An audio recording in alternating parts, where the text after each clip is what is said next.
My birthday is coming soon, but it still won't make me feel any better. I always got beat up really badly on that day. I don't remember that cave in the Konoha forest. I wonder what's in there. When I went inside, I saw a strange book with a picture of a skull on a stone altar, and a skeleton was lying next to it. Looking at it, I felt scared, but I overcame myself and decided to go to the altar. Walking around the skeleton, I carefully opened the book and saw some strange symbols. Of course, they hate me in the village, but they taught me to read. So what should I do now? I wonder what's written here. Looking at the skeleton again, I noticed that he was holding another book in his hands. Carefully pulling it out of his hands, I opened it. It contained signs from the book and their translation separately into our sounds and text. I decided to check and read the audio part of the text, since the sounds that were written were not a translation. Resenemt interkandelssternastidoigefensterksunterment. Suddenly the skeleton opposite stirred and stood in front of me and a red fire burned in its eyes. Frightened, I jumped back to the exit without letting go of the books, ready to run, but it remained standing in place. Looking closely, I saw a black thread between me and the skeleton. 5 minutes later, it still hadn't moved, and I risked coming closer. After examining it and reading the translation of the text, I realized that it had been raised from the dead by me. I need to take it home and study it there, and I'll leave it here for now. When I left the cave and walked a couple of meters, I heard a strange sound behind me. Turning around, I saw a skeleton moving behind me. Already at the edge of the forest, I figured out how to give him orders and left him there. 10 minutes of walking towards the village, I ran into a chunin who was walking towards me. Seeing me, he grinned nastily and I again felt hatred and a desire to kill in him. I tried to run away, but he quickly caught up with me and began to beat me. They beat me for a long time and with pleasure. You could feel it in his emotions. Probably 7 to 8 minutes passed, when suddenly everything stopped, and something began to drip on me. Opening my eyes, I saw a skeleton standing next to the dead chunin. Suddenly, an Anbu fighter landed nearby and the skeleton took a position in which he protected me from the Anbu fighter. Flashback. Pav of Anbu fighter cat. Damn, some idiot attacked the Jinchuriki again. But what if they only see him as a demon, although Hokage-sama tried to convince them more than once. When I arrived at the scene, I saw a dead chunin, a lying Jinchuriki, and a skeleton standing next to him. Having landed, I wanted to attack the skeleton and beat off the Jinchuriki, but his voice stopped me. Wait, no need to attack. He won't attack you. What? A dead man who easily killed a chunin won't attack me? Is he completely crazy? But then he tensed up and the skeleton moved behind him. I was the one who picked him up, but I didn't know how to calm him down and so I left him 10 minutes walk from here, but he probably sensed that I was being beaten and came running to help. I don't understand anything, let Hokage-sama figure it out. Chapter 2. Naruto Pav. The Anbu who came decided that everything would be decided by the Hokage, and that he himself would take me to him. I insisted on moving on foot, as I doubted whether the skeleton would be able to move through the trees on par with the Anbu. When we set out, I ordered the skeleton to walk right behind me. Naruto can leave it here. No, Kat-san, now I won't send him far from me. Oh, okay. When we approached the gates, we were surrounded by several chunin and jonin. After talking with an Anbu fighter, we were allowed into the village. As I passed them, they all glanced sideways at my back, at the skeleton. By the way, it turned out that I can sense where he is.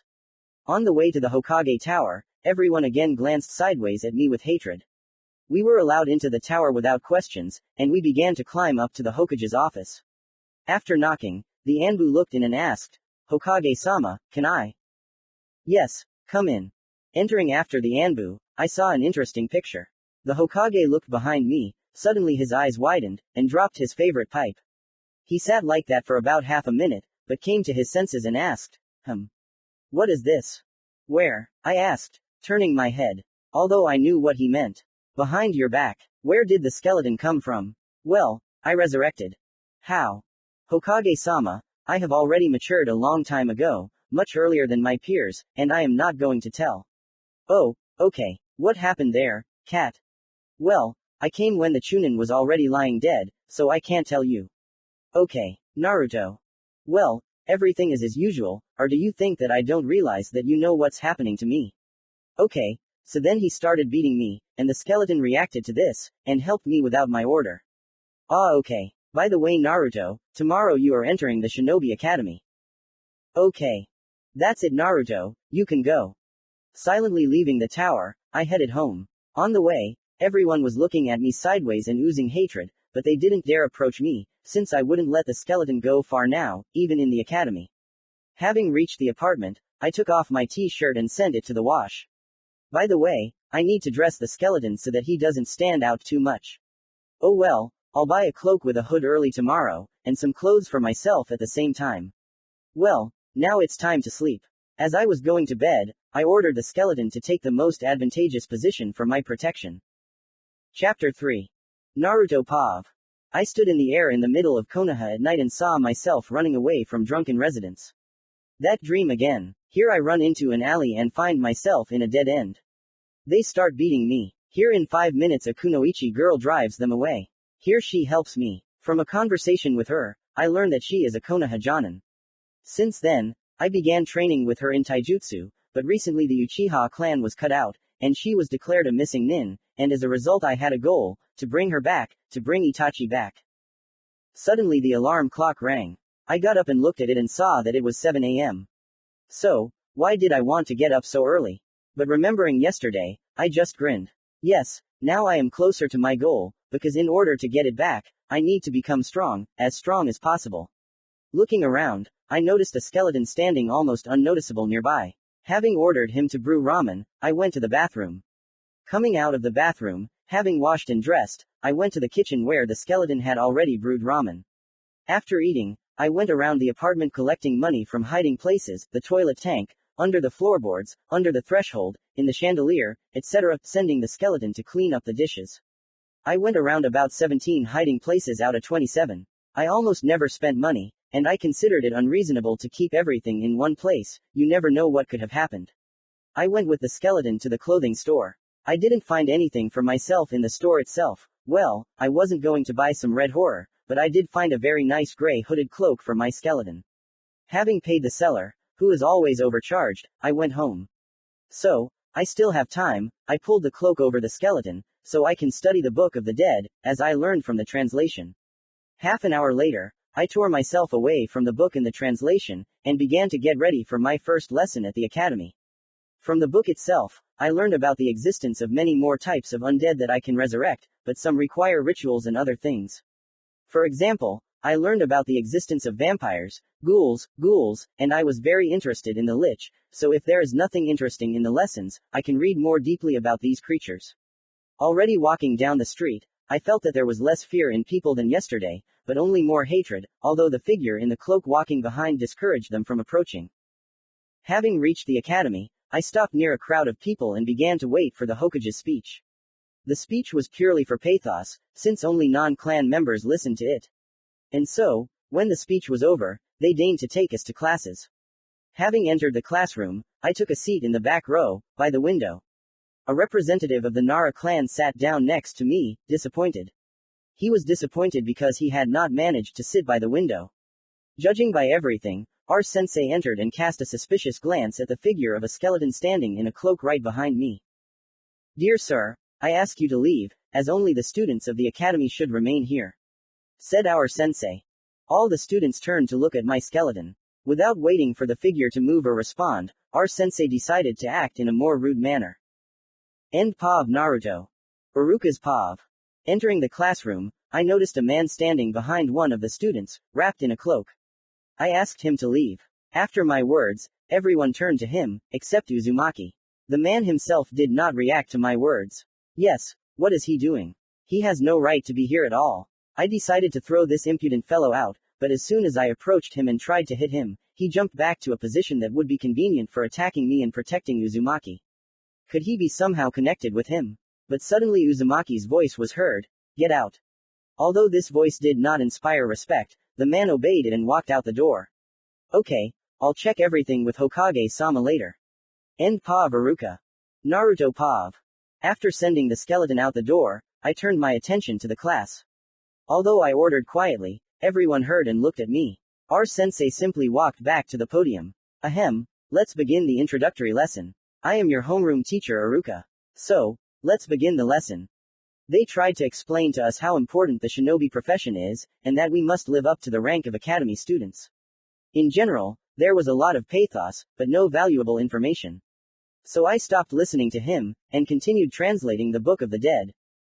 After 5 minutes. What is this? Very interesting. It says here, having used this power once, he loses the ability to be a shinobi. But he will receive great power in exchange, the Book of the Dead will become his property, and he can raise the undead. There are spells of death and darkness in the book, and only you will master them here, but on the condition that you have not used the power of a shinobi, called chakra, until now, and after the spell or the undead is raised, you will not be able to fight as a shinobi. And your chakra will become mana, the power of spells. But if you use that power, then the one you raised will go against you, your spells will turn on you. It's all very strange, but I'm lucky that I haven't even tried to use chakra up until this point, but it's bad that now I won't be able to use chakra. But then the classes ended and we were sent home. End Pa of Naruto. Chapter 4. Returning home I decided to have a bite to eat, but an inspection of the refrigerator gave a terrible diagnosis, it was empty. Well, somewhere I had coupons for Ichiraku ramen, aha, here they are. So now I can go and eat. Already on the way to Ichiraku, I decided not to irritate old man Tuki, since he was the only one who was friendly with me and tried to help. Having a bite to eat with him and talked a little, I went to the Hokage. Approaching the Hokage's office, I knocked and heard in response, "Come in." When I went inside, I noticed that the furnishings had hardly changed, only there were more papers on the table. Yes, Naruto, you wanted something. Yes, Hokage-sama, I wanted to say that I can't be a shinobi. At the beginning of my sentence he winced, but after I told him that I couldn't become a shinobi, his face first showed thoughtfulness, then slight surprise smoothly turning into shock. But Naruto, all shinobi children who enter the academy must undergo shinobi training. I didn't say I didn't want to. I said I couldn't. Does this have anything to do with those skeletons? Yes. Maybe it needs to be destroyed. No, it won't change anything. Why? Because after the first use of magic, my chakra source turns into a mana source, and the transformation period has already passed, it lasts 5 to 6 hours. So what should we do now? It's okay, I'll just continue studying, but warn the teachers that I can't study like everyone else. Okay. But how did you know all this?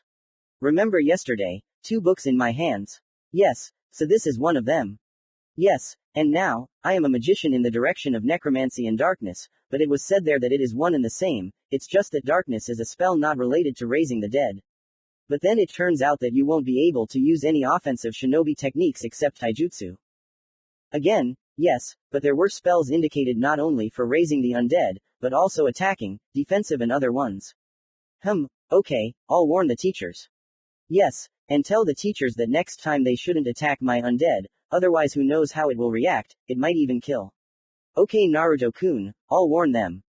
After leaving the Hokage's office, I went to the training ground that Itachi had once shown me. I wanted to try creating a couple of spells there. When I arrived at the training ground, I took out a book and a diary, after which I began to study the spell section. After 4 hours of training with magic, I got a spell of the general school, illusion, and 2 spells of the necromancy school, a sense of life and a dead hand, as well as something without which no spell can be composed, the vision of a magician. It allows you to see the construct of a spell being woven by a magician. After all this, I decided to walk home through the park, practicing the spell of a sense of life along the way. Walking through the park, I again wove a sense of life and felt a group of people on the border of its action, but a strange one, 3 male energies of life and 1 female. At all available speed, I ran there. Fortunately it was not far, since I had not yet developed sensitivity for this spell. Having run to the place and ordered the skeleton to hide, I saw that 3 boys were trying to humiliate a girl from my class. I think her name is Hinata Hyuga. Now, get on your knees and beg for forgiveness. Suddenly a voice was heard, apparently the leader of this group of freaks. So, I quickly prepare the dead man's hand. So now we distract while I weave a spell. How dare you, 3 of you attack a girl. Freaks, people like you need to be killed. What are you going to do to us, you pathetic weakling? A lot of things. Prove your words in action, little bugger. Okay, great, the spell is ready. Hey, okay, catch it. Dead man's hand. At the same time as these words, 6 bony hands appeared from the ground and grabbed them by the legs. Now I give the order to the skeleton to come out of hiding, while removing the hood. Ah, dead man. These creatures screamed in panic. Now, ask her for forgiveness, and you will not be touched, I said, adding ice and steel to my voice. After my words, They rushed to beg her forgiveness with genuine joy, and Hinata herself stood in shock and did not pay attention to anything. You can go, I said, dispelling the spell. As soon as they heard this, they immediately ran away from me. I decided to go up to her and ask her how she was feeling, because who knows what they could have done to her before I got there. Are you okay? Why yes, thank you and Naruto-kun, everything is fine. Hinata said, stuttering and blushing. Well then, okay, should I walk you to the clan quarter? No, thank you. Okay then, okay, bye, goodbye, and Naruto-kun. Walking to the Ichiraku, I thought about Hinata's strange behavior. There was no fear or hatred in her, but she blushed and stuttered when she saw me. It was all very strange. After eating at the ramen shop, I went home to continue translating this book. The next day, I went to the academy, and already on reflexes ordered the skeleton to move with me. Arriving half an hour before the start of classes, I sat down to translate the book, in my place from yesterday. After 20 minutes, when most of the students had already arrived, everyone was subjected to a sonic attack. Sasuke ku-un. The attack was carried out by two girls my age, who were following the black-haired guy. Great Armos, why, I didn't do anything against you, why am I being punished for this? By the way, the diary described a lot of things, both about the book itself and about other things. For example, the god Armos was the patron of necromancers, who gives the opportunity, for good service, to keep both the Book of the Dead in your memory after death. It also described the hierarchy of magicians. It goes like this from the lowest to the highest. First level magician, second level magician, third level magician, average magician, highest magician, archmage, master and archmage. But if there is only one magician left in his school, then he becomes an archmage. There was a spell attached to it to determine how many magicians of your school are in the world where you are present. So, after the academy, I'll try it out. During the lessons we were told about all the Hokage and their battles. I happily ignored this lesson, since nothing interesting was told there. By the way, Iruka himself, when he entered, looked warily at the figure of the skeleton behind my back, but did not use such actions as yesterday. The next lesson was taijutsu. It was taught by Mizuki, and there we were asked to split into groups, those who knew the basics of taijutsu and those who did not. I safely made it to the first group, thanks to Itachi. Mizuki watched me with surprise and said, Naruto, if you think that raising skeletons is taijutsu, then you are very much mistaken. Everyone turned around after his words and looked at me in surprise, everyone except Hinata. Well, let's answer him in the same coin. Well, I don't like it when people try to humiliate me. If you think that necromancy is the only thing I can do, then you are very much mistaken, Mizuki-sensei. Hey, look at that twisted face, you can tell he wanted to humiliate me. The taijutsu lesson itself was pretty boring. After the lesson, we were sent home. At home, as I planned, I created a spell to count magicians, but the result was unexpected. A black ball appeared, and the number 1 started glowing red in it. After that, the ball burst, and intricate rings, a necklace in the form of a wolf's head, and a black cloak with an intricate fastening fell out of it. Having collected everything and put it on the table, I decided to look for more information about this spell. Having found a description of the spell's action, I began to translate it. It turned out that it works in 2 ways. The first version of the action was that a black ball appeared, showed a red number with the number of necromancers in the world and melted, and the second version was that the same ball appeared, showed a glowing red number 1, and burst, transferring to the one who cast the spell the rings of the Archmage, the necklace of the Lord of the Dead, and the cloak of the Archmage, which adjusted to the height of the owner. Yeah, that means I automatically fall under the rank of Archmage. Oh well, I'll wear it. In 2 weeks. Well. So, in order to create a vampire, you need to perform a ritual on a living body, with the full consent of the body itself. Okay, I'll have to postpone the creation of a vampire. Damn, why do all creatures more complex than skeletons and zombies require a ritual? Hello, Naruto. A shudderingly familiar voice rang out. Itachi. Turning around, I see Itachi standing nearby in a cloak with red clouds.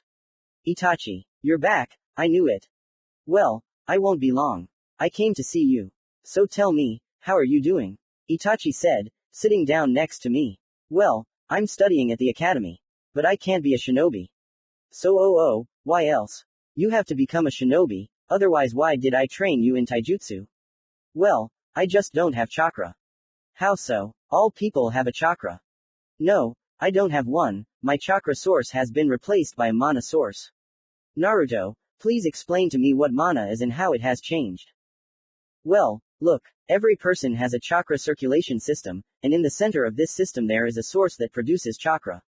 So, I still have the circulation system itself, but it is empty, and the source has turned into a source of mana. Chakra consists of the energy of the spirit and body, and mana consists of magical energy. Chakra depletion threatens a shinobi with death, but if I have mana depletion, I will simply not be able to cast spells for a couple of days. And everything changed about a month ago, when I found the Book of the Dead in a cave in the forest, and accidentally raised a skeleton. Cough cough cough. How so? Right now, wait. At the same time as I say this, I call a skeleton from the bushes and order him to stand next to me. Well, did I overdo it? There she sits, not moving, and her jaw is about to drop. Oh, well, I need to calm her down. Itachi, what have you been doing all this time? Huh, what? Oh, nothing special. Oh really? Okay Naruto, I have to go. Bye, bye. Having said this, Itachi began to run away as quickly as possible. It seems like the dead make her a little nervous. After training until the evening, I went home. At home, as always, I ordered the skeleton to guard me, and went to bed. Unfortunately, I was unable to sleep normally. As soon as I fell asleep, I found myself in an unknown place. Maybe this is my inner world, but what am I doing here? Yeah, I need to clean up here, otherwise I don't need a sewer instead of an inner world. But that's later, now I need to figure out what pulled me out here. After walking a couple dozen meters in one direction, I ran into a wall. I guess I need to go the other way. Oh well, we're not proud, let's go the other way. After an hour of walking, I finally reached the other end, and ran into a grate. And here comes my jailer. A bass voice rolled through my inner world. Who is speaking? Me. From the darkness behind the cage, a huge fox with 9 tails appeared. Who are you? Tell me your name. Hey, okay, my name is Kurama, and I. Chapter 5. Hey, okay, my name is Kurama Shichimo, and I am the Archmage of Fire, the Lord of Fire. I used to be a human, but Rakudo came and started hunting mages. And only 9 of us survived, but he turned us into Biju and destroyed all the books of the mages. The books are left only with us, the Biju, but we can't use them. There are no more mages left except us. Kurama-san, you are mistaken. There is one more book left. This book is about necromancy, the Book of the Dead. And since you have introduced yourself, it is my turn. I am Uzumaki Naruto, the Archmage of Necromancy, the Lord of the Dead. I am the last necromancer mage. Could old Merkit really save his book? That's very good. Why? It's all because Rakudo's curse can't be lifted. It was posthumous. But you can make me a werewolf. And I can, when I want, turn into a human. After all, in essence, I died, but my soul is sealed in you, your father. Did you know my father? Yes, because for a long time, I was sealed in your mother. And what were my parents' names? Uzumaki Kushina and Namikaze Minato. FF the 4th Hokage. Yes, your father was the 4th Hokage. But why didn't anyone tell me? Hey, they must have decided to take his money for themselves. I remember what kind of mansion he had. Okay, tomorrow I'll go to the Hokage, and we'll discuss this point. I was about to leave, but suddenly Kurama stopped me. Naruto, wait. What? Naruto, could you change your inner world, huh? But I don't know how to do it. Just close your eyes and imagine another place you would like to see instead. So the place I want to see instead of this sewer. So, I imagine a forest instead of this disgrace, with a large number of meadows and lakes, and surrounded by a chain of mountains. I think that will do. Opening my eyes, I see that my inner world has really changed, and I was standing in a meadow in front of a grate. Wow, thanks Naruto, Kurama said happily. You're welcome. I wanted to change my inner world somehow. Oh, by the way, I remembered that I can now mentally talk to you. So don't be surprised if you hear my voice in your head. Yeah, thanks for telling me, it might be useful. See you later. Yeah, bye. After all, I came out of the subconscious and immediately fell asleep.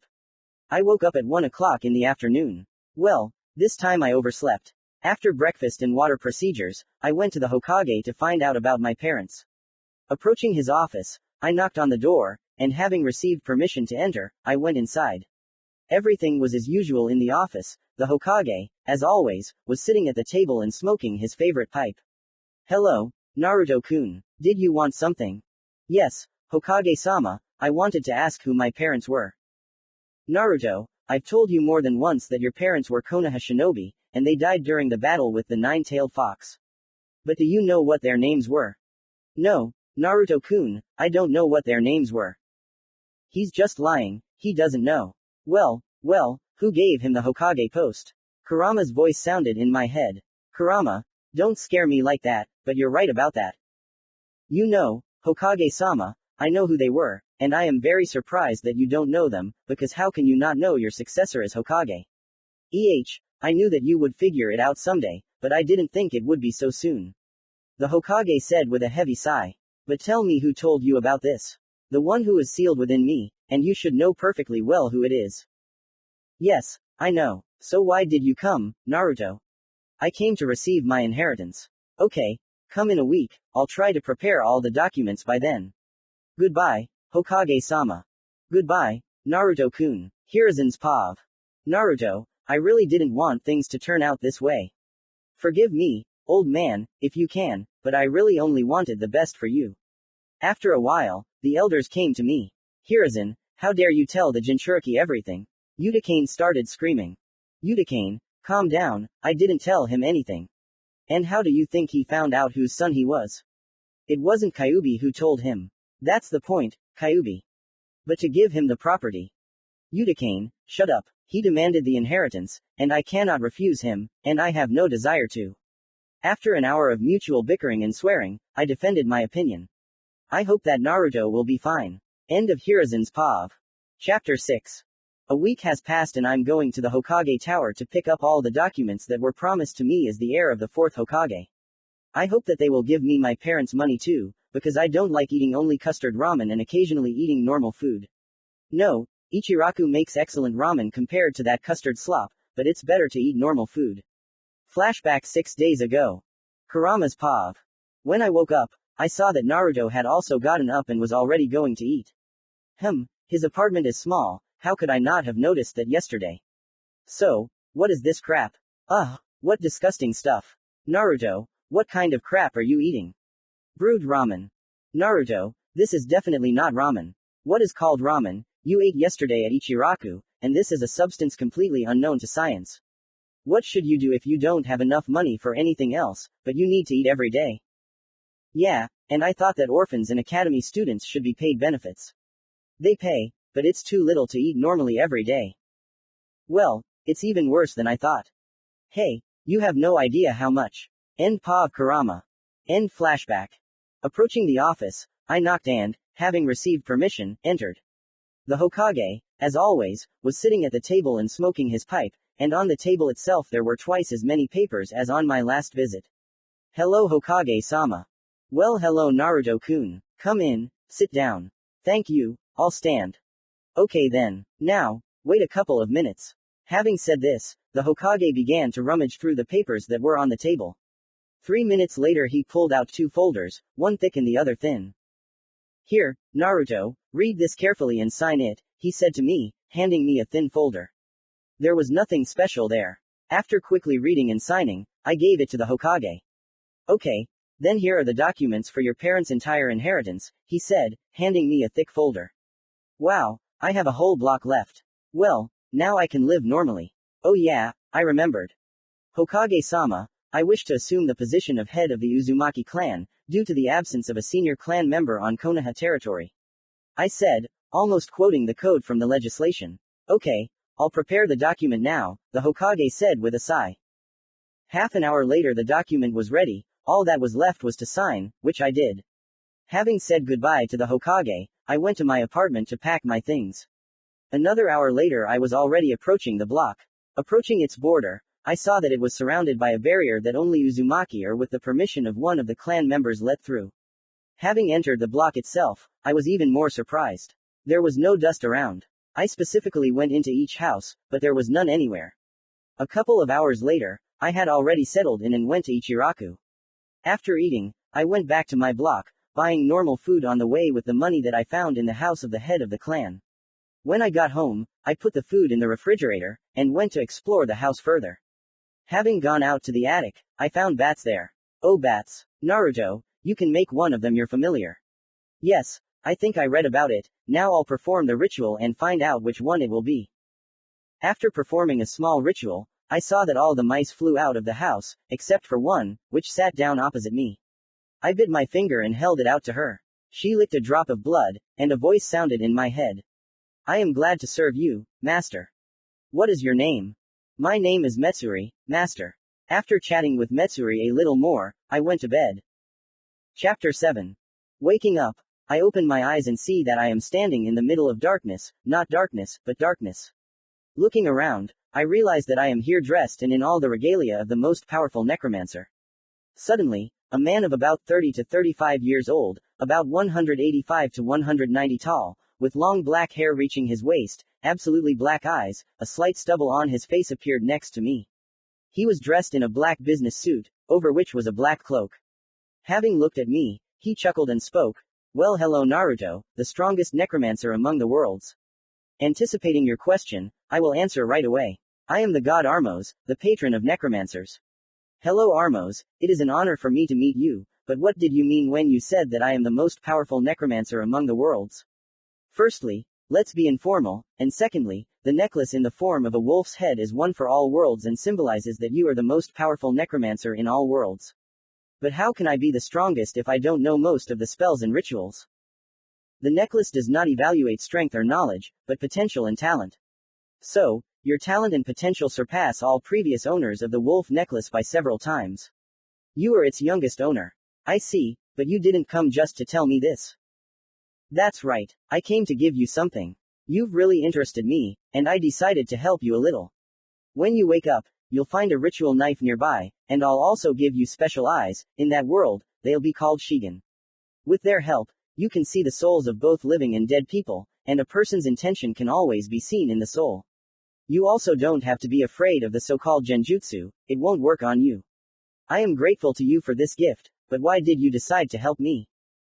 "I'm bored, that's enough for me. You just don't understand what a century of boredom this is, and looking at you I understand that I can have fun watching you. Well, it's time for you to wake up. Bye, bye." At these words the image in my eyes swam, and when it was restored I realized that I was in my bed. I thought it was a dream, but glancing at the nightstand I saw a knife in a sheath in the form of a golden dragon. Deciding to check everything, I went to the mirror and saw that my eyes had changed. Now they were red with a vertical pupil. "Naruto, I don't understand, what's wrong with your eyes?" I spoke with God. "Huh, who, what, with what?" "The one with Armos, the patron of necromancers. He got bored and as a result of our conversation, a new eye called Shigan and a ritual knife." "Yeah, I didn't expect that. You know, all the mages have their own gods, but there was almost no case where they talked to the god. Only once in history was it mentioned. It was Zevera Arnex, the archmage of healing. Well, okay, I have to get ready, I already slept longer than usual. By the way, why? Kurama, you're something else. Didn't you understand which direction the block is?" "Ah, that's right, from here it's closer to the academy." "Wow, listen, how did you figure it out, huh? Damn, Naruto, we don't have to joke around. Okay, that's it." After eating and getting ready, I took my knife and Metsuri with me and went to the academy. In front of the entrance I saw an Anbu fighter who was clearly waiting for someone. Noticing me, the Anbu soldier came up and said, "Uzumaki Dono, Hokage-sama asked you to come see him after the academy." "Okay, tell the Hokage that I will definitely come." He nodded and went into Shunshin. I wonder what he needed from me. Oh well, no need to guess, I'll find out in the evening. There was nothing interesting in the classes, as well as most of them in general. During one of the breaks, Shino Aburame came up to me. "Greetings to you, I am Naruto from the Uzumaki clan." "Yeah, hi," I answered and decided to use my eyes and look into his soul. There I saw his constant love for making the other person understand what he was talking about. "And by the way, you can speak normally, I know you're just saying that for fun. And how did you find out about this?" he asked in a normal voice. "I looked into your soul." "Is it because of your eyes?" "Hey, how did you know?" "I hid them on purpose. I have bugs all over my office." "Well, you're right, it's the ability of my eyes." "And how did you get them? Because if I remember correctly, the Uzumaki clan did not have a dojutsu." "You remember correctly, but remember, I can't be a shinobi, because I'm a mage. And I received dojutsu from the god Armos, the patron of necromancers." Why did he suddenly give it to you? He said, I quote, I'm bored, that's enough for me. You just don't understand what a century of boredom this is, and looking at you I understand that I can have fun watching you. Well, that happens. Don't even mention it. Okay, why did you come over? Yes, I have a question, what does your mouse eat? Firstly, her name is Metsuri. Secondly, I don't know this myself, but I'll ask now. Metsuri, what do you eat? Insects, master. Insects. How did you find out? I asked her. She is my familiar and we can talk mentally. Ahem, I see. Listen, we have some bugs that are causing us harm, so I thought maybe we could sell them to you. Well, go ahead. Okay, tomorrow I'll tell you what price we'll sell them for. Bye. Yeah, go ahead. After classes I went to the Hokage.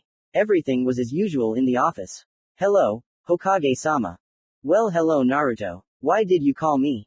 Naruto, what's wrong with your eyes? Dojutsu. And what kind? Shigen.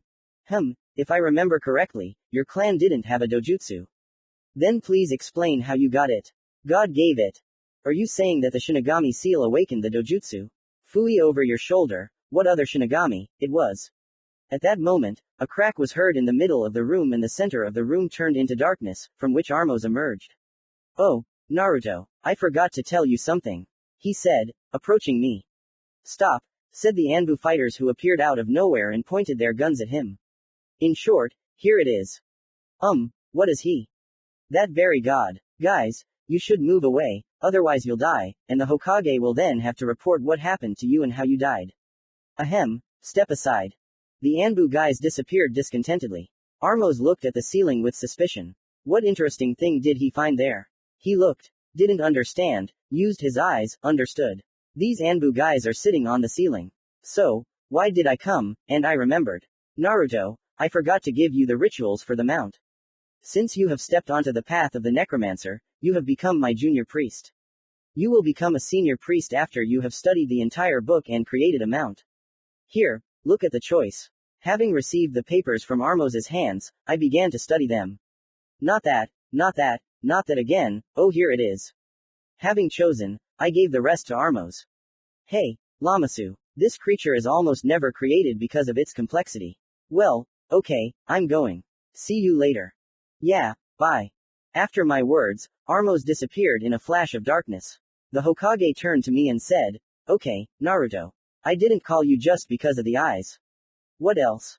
You will have to graduate from the academy in 2 years. What? Why? In the last 2 years of study, there is a program on the use and control of chakra, and you don't need it. Ah, I get it. Well, since you understand, you can go. From the author. Dear readers, every comment and like brings the release of the sequel closer. Commentary on Chapter 7. Beta. I reread the chapter. And where were my eyes when I edited it? Or did I not edit this chapter? Chapter 8.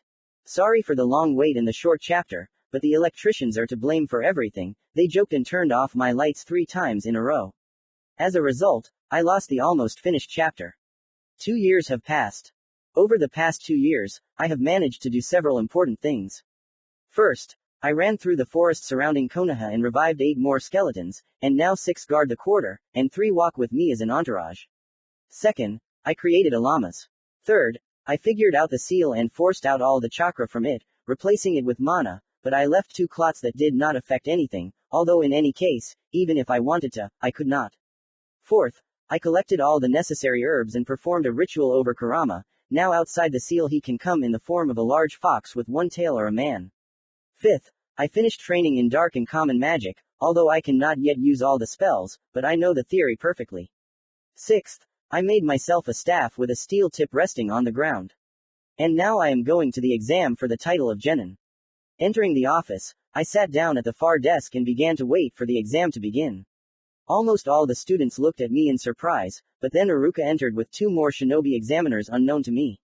So, today you will take the exam for the title of genin. Iruka began his speech, but this does not mean that everyone will pass it. The exam will be held in 2 stages, theory and practice. In the theory exam, you will write tests, and in practice, you will demonstrate techniques and mastery of taijutsu or kenjutsu. A special test has been prepared for Naruto Uzumaki. Ha! they'll probably give him the simplest questions, said one of the students. Shiro, if you are so sure, then answer at least the simplest question and we will give you a pass on the tests.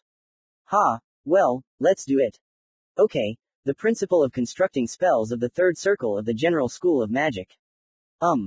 Well, if you don't know, then don't be smart, just keep quiet. It didn't take me long to answer the test questions, and after handing in the form I headed to the testing ground. I wasn't the first, there were already several graduates at the testing ground. Kinoto Ashiro, said the examiner, show us the illusory clones and henge. He created 2 clones and then turned into an examiner. Good job. Go to Ichiru-sensei, he'll test you in battle. The future shinobi went to the next examiner, and that examiner named the next one. Uzumaki Naruto. Well, they called me, show us 2 spells from the general school and 2 from your specialization. Well, what should I show? I have a lot of them. Okay, I'll show the simple ones from the general school, a firefly in the simplest illusion, although this illusion is the only one in the general school. Having finished weaving the structure of the firefly, I filled it with energy, and now a glowing ball hung between me and the examiner. And I quickly wove an illusion spell. Now an illusion of a powerful flame flares up between us. So now the specialized ones. Looking around, I noticed a couple of wooden dummies nearby. Having thrown the spear of dust spell at one of them, I watched as the part it hit crumbled into dust. I threw a battering ram of darkness at the second dummy, and now darkness appears in front of the dummy, rushing at it at great speed and smashing it into splinters. Ahem. A pass, the examiner said in shock. You, in general, go to Ichiru. Well, that's what shock means. Oh well, we're not proud, we'll go on to take the exam. As I approached the examiner, I saw one of the students standing with a katana and waiting for something. Taijutsu or kenjutsu? Ichiru asked tiredly. I think it's kenjutsu after all. Oh, Sakuran, you've found an opponent, he shouted to the guy I'd noticed, also for kenjutsu. Well, finally, I thought that no one but me would take kenjutsu. My name is Sakuran Hakyo, nice to meet you, he said with a smile. Uzumaki Naruto, I answered using my eyes. A kind soul, honest and open to people. It's rare to meet such people now. But such people are usually also dangerous, so you'll have to sweat. Well, stand up and let's begin. Standing opposite each other, we waited for the command to start. Let's start. I grabbed the staff more comfortably and watched the enemy's movements carefully. Having pulled out his katana, he is also in no hurry to attack. Now he breaks away and goes to the right. Strike. I dodge and try to touch him with the tip of the blade, but he dodges the blow and attacks from below. I parry it with the pommel and reach his leg with the tip of the blade. He jumps back and takes a defensive position, and a trickle of blood flows down his leg. Now it's my turn to attack. I go to the left and strike with the pommel from my side, but my blow is blocked. Well, that's exactly what I was counting on. Continuing to press with the pommel, I smoothly move behind his back and the pommel comes off the sword, and the blade stops near his neck. Stop. The examiner's voice sounded. The winner is Uzumaki Naruto, but both passed. Wow, how could you defeat me like that? Hey, just luck. You're very good with a blade. So, here are your protectors. Tomorrow at 10 in the morning, in the 318th auditorium, the distribution will take place. Please arrive on time. Okay. Bye Sakuran, see you tomorrow. Yeah, see you tomorrow. Kiba's Pav. Today is the transfer exam and one of my classmates didn't show up, namely Uzumaki Naruto. After the exam, I went to Iruka-sensei and asked, Iruka-sensei, why wasn't Uzumaki at the exam? Because he's taking the genin exam now. They were just about to start the practical part, you can go and watch. People, Naruto is taking the genin exam there. I shouted running out of the office. Although I didn't have to run far, everyone was here and waiting for the exam results. You're probably lying again. Yes, I'm telling the truth, they should be having practice now and the teacher allowed me to go and have a look. I know a window from where the polygons will be visible, Shikamaru said thoughtfully. Come on, lead the way. After what we saw, I realized that he was very strong and I wouldn't be able to catch up with him, let alone become stronger than him. Chapter 9. The next day I woke up because of another scream. In the name of the power of youth. 50 more circles. Yes, Guy-sensei. These are the restless bastards, and almost every morning begins with these screams. So judging by the screams, they are still on their way here, so I have time to get ready. I take one of the slippers and cast a direction spell on it. So, we wait Wait, I throw it. In the name of SILPFRPRFTF. Yes, the slipper hit the target and guy went tumbling head over heels on the ground. Filled with magic, and under the spell of direction, the slipper would knock down a boar, not just guy. His student turned around and rushed to the sensei. And this is not the first time he gets it, and he still can't remember one simple truth, that in the morning I want to sleep. And most importantly, after it flies to him, he throws it back so that I find it in front of the house and runs on silently. Oh well, I won't fall asleep anyway.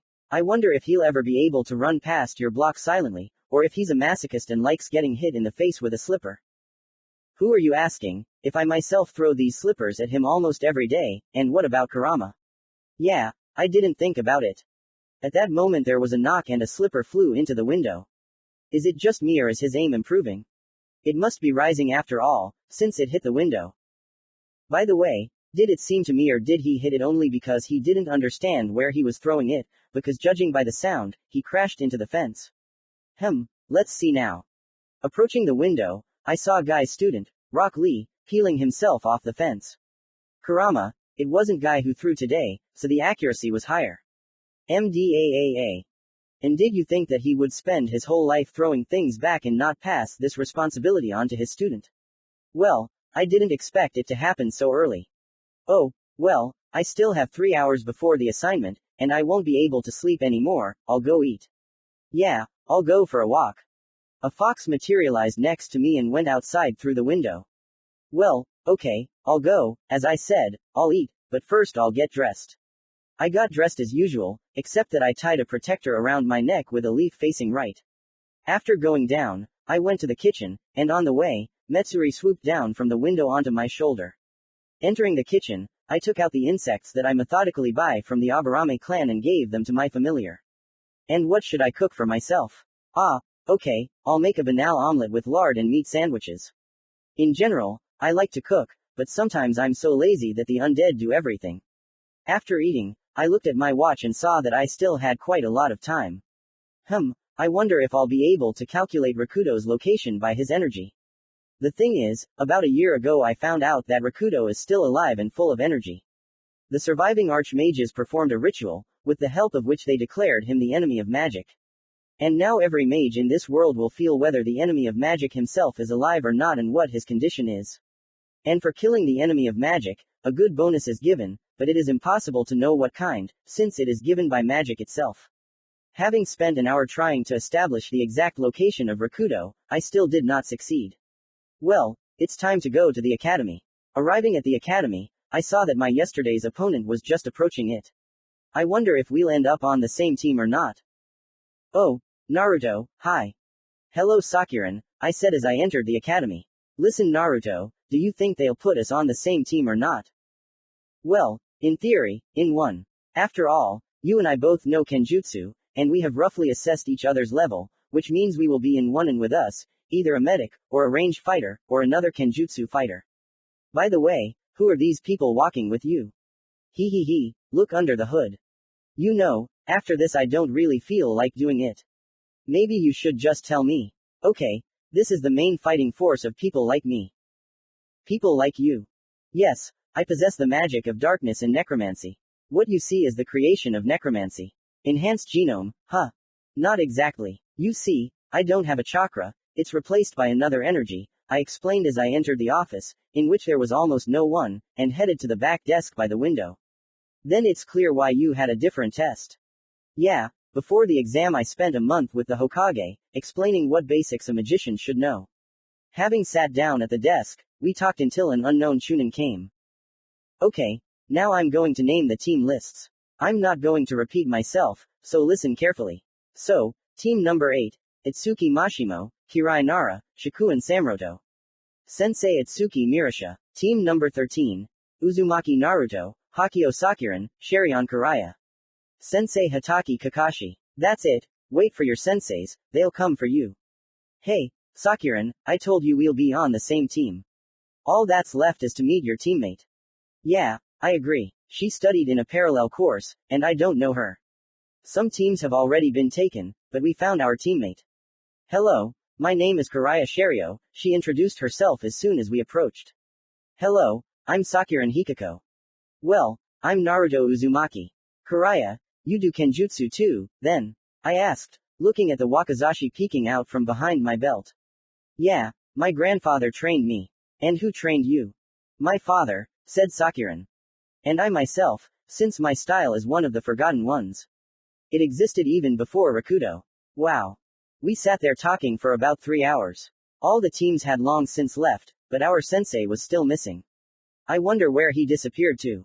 Oh, and here comes someone. An ash-haired head with a mask covering half his face and a forehead protector, as well as a tousled hairstyle called a hairdresser's nightmare, poked its head into the office. Team number 13 is behind me, our sensei said purely theoretically. Hey, well, let's see where you'll take us. We didn't go far. We just went up to the roof. Hitaki sat on the fence, and we sat on the steps. Let's get acquainted first, Kakashi said. Well, to begin with, you could have introduced yourself, I said.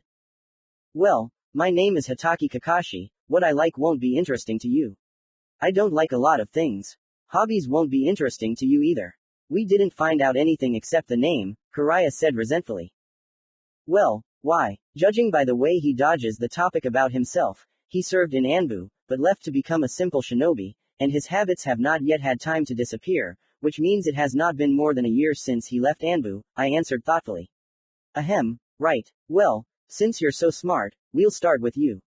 Do you think you're scared? Well, I can talk about myself for a long time and never get tired. But okay, I'll say it briefly. I am Uzumaki Naruto, Archmage of Darkness and Necromancy and have the only title in all dimensions, Lord of the Dead. I love my friends and am ready to die for them. I hate traitors, those who commit genocide and moral freaks. I have 2 dreams and 1 goal. I dream of returning 1 person to Konoha and returning the true appearance of 8 still living archmages of other schools of magic. My goal is not the most pleasant, but it is the same for all magicians who find themselves in this world. My goal is to kill the enemy of magic, who has already been living an extra few hundred years. Naruto, why are you sure that he is alive and not dead? Because this is a very long lifespan and not everyone is capable of even a fifth of this lifespan. Every magician who gets into this world feels its energy and knows about its state, but it is almost impossible to calculate it by this energy. And who did the transformed archmage become? Oh, you know. Maybe you don't realize it's them, but you know what they've turned into. Ahem, okay, you go ahead, the sensei pointed at Sakuran. My name is Hakyo Sakuran. I love friends and hate traitors. My dream is to become an S-rank shinobi. I am Shirien Karaya. I like candy and friends, but I don't like boring lectures that are of no use. My dream is to become the strongest kunoichi in Konoha. Well, tomorrow we meet at the 13th training ground at 6 in the morning, but don't confuse it with the 7th, they are very similar. So tomorrow you will have a survival test and my advice is, don't eat, you might throw up. Having said this he disappeared using Shunshin. Hey, well, I'll be very interested in what he'll show me. Although I don't see the point in his words, because if this is a survival test, then it's better to eat. Naruto, are you sure? Karaya asked. Yes, I looked into his soul and realized that he is obsessed with teamwork and we will probably have to fight him and then decide something. Stop, you said you looked into the soul. Yes, this is a feature of my eyes. Having said this, I dispelled the illusion from my eyes. A double sigh told me that the illusion had disappeared from my eyes. Well, okay. See you tomorrow at the training ground, I said, jumping onto the back of the approaching llamas. Sakuran's pav. Uzumaki Naruto, he immediately seemed different to me. After all, Naruto graduated from the academy 2 years earlier than he should have, but that's not all. He showed high mastery of kenjutsu. As it turned out later, it was one of the forgotten styles not suitable for shinobi. Then Naruto turned out not to be a shinobi, but as he said, a magician. And now he showed that he has unusual eyes, red with a vertical pupil, which can see souls. Yeah, and the goals are something. I hope at least Karaya will turn out to be normal. Chapter 10. This time I got up not because of the screams, but because of the alarm clock, which paid for waking me up by flying into the wall. Damn, I don't want to get up, but I have to, unfortunately I have to. Having dressed and washed myself, I began to think about whether to have breakfast or not. On the one hand, it advised me not to eat, since I might throw up from what I saw, but on the other hand, when necromancers learn rituals, they have visions of the correct performance of the ritual they have just learned, and there I saw so much that nothing could touch me. Ah, well, I'll go eat it. This time I took 5 undead and a llamas with me, and at the same time took some food in reserve, otherwise he might be gone for a long time again. It's still dark outside, and why did this survival test at such an early hour? Even Kurama is sleeping now, and he usually wakes up before me. Okay, where's the Lamasu? So yeah, here it is, and now the question. Are we flying or on the ground? What's the time? Well, another half hour. Damn, I won't have time to walk, so we'll have to fly. Flying up to the training ground, I noticed that Sakuran and Karaya were already there. Having landed, I jumped off the Lamasu and went to my teammates. At that moment 5 skeletons cheerfully ran out from behind the trees. Hello, have you been here long? I asked, approaching them. They didn't just come up to us themselves, answered Sakuran. And what did you fly in on? Asked Karaya. On the llamas, which necromancers use mainly as transport. An interesting creature. Is it at least alive? Asked Sakuran. Do you think I'm a life mage, to create life from the dead? Okay, sensei, I'll come to bed, wake me up. Having settled down under the tree more comfortably, I fell asleep. Sleep came quickly, but as always, I did not remember it. In general, dreams are a strange thing. Sometimes you do not remember whether you dreamed something or not, but sometimes you can remember the whole dream in detail, but this happens very rarely. Most often the dream is simply not remembered, but you know for sure that it happened and you can remember some pieces of it. I woke up at about 11 o'clock, and sensei was still not there. Karaya woke up nearby, who, it seems, also decided to take a nap. At this time, Sakuran was washing himself in a stream flowing nearby, probably also just woke up. Well, did you sleep? I asked Sakuran, sitting down by the stream and starting to wash myself. Yeah, you can't imagine, but for the first time in a long time I slept well. Almost every day under my window Guy and his students start yelling about their power of youth. To me it seems like their power of stupidity is playing up. Hey, don't even mention it, I throw slippers at him almost every day myself. No wonder I often hear him break off in the middle of yelling. Does he at least return the slippers or do you go get them yourself? You won't believe it, but he only passed on this sacred duty to his student yesterday. What are we talking about? Karaya asked, sitting down next to us. About Gaius and his student, I answered. About these morons. Yeah, why do they also yell in the morning? Yes. Well, we have the same problem. Okay, let's have a snack. Do you have anything? Yeah, I assumed that sensei wouldn't show up for a long time, so I took some food with me. After a good snack, our sensei arrived. I think I told you not to eat, said the latecomer. You advised us, I responded to his remark. Well, okay, your task is to take these 2 bells from me, he said, hanging them on his belt. You have until noon. Whoever doesn't get them will go back to the academy. Let's begin. After that, we all hid in the bushes and trees. It's good that I hid all the undead in advance. Kakashi's pav. They hid well, but they don't mask their chakra, and I can sense everyone except Naruto. So Sakuran and Karaya are together, which means Naruto is probably there, but that's not a fact. They split up. Kunai and shurikens flew at me from 7 sides. I lazily dodge and see that all 7 figures are moving towards me under the cover of iron. 4 in cloaks and tight clothes with straight, double-edged swords, probably those undead, Karaya with a wakizashi, Sakuran with a katana, and Naruto with his staff. A fight against 7, albeit inexperienced, swordsman is not very good, but what can you do? Press of darkness. Oh, shit. A pillar of darkness fell from above onto the place where I was a second ago, quickly disappearing, leaving behind a deep dent. Damn, they fight well, but they lack experience and their skills are not very well developed yet, so they will not be able to make me fight seriously.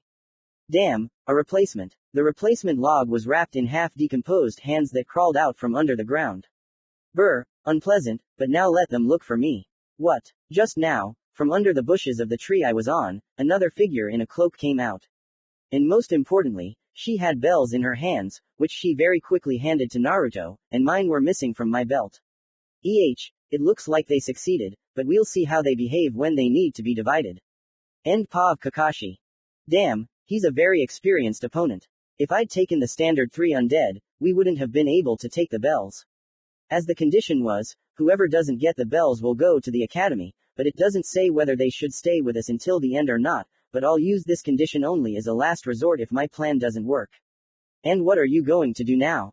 Sensei asked a question that was supposed to provoke us into a quarrel. Well, I'll give the bells to my teammates. Do you remember that otherwise you will go to the academy? Yes, so what? I don't mind going to the 3rd and 4th years. Naruto-kun, why are you leaving us? I'd better go back to the academy. Jiraiya began to speak according to our plan. No, no and no. I will return to the academy, not you. Continued Sakuran. Okay, you all passed. The point of this test was to check your teamwork.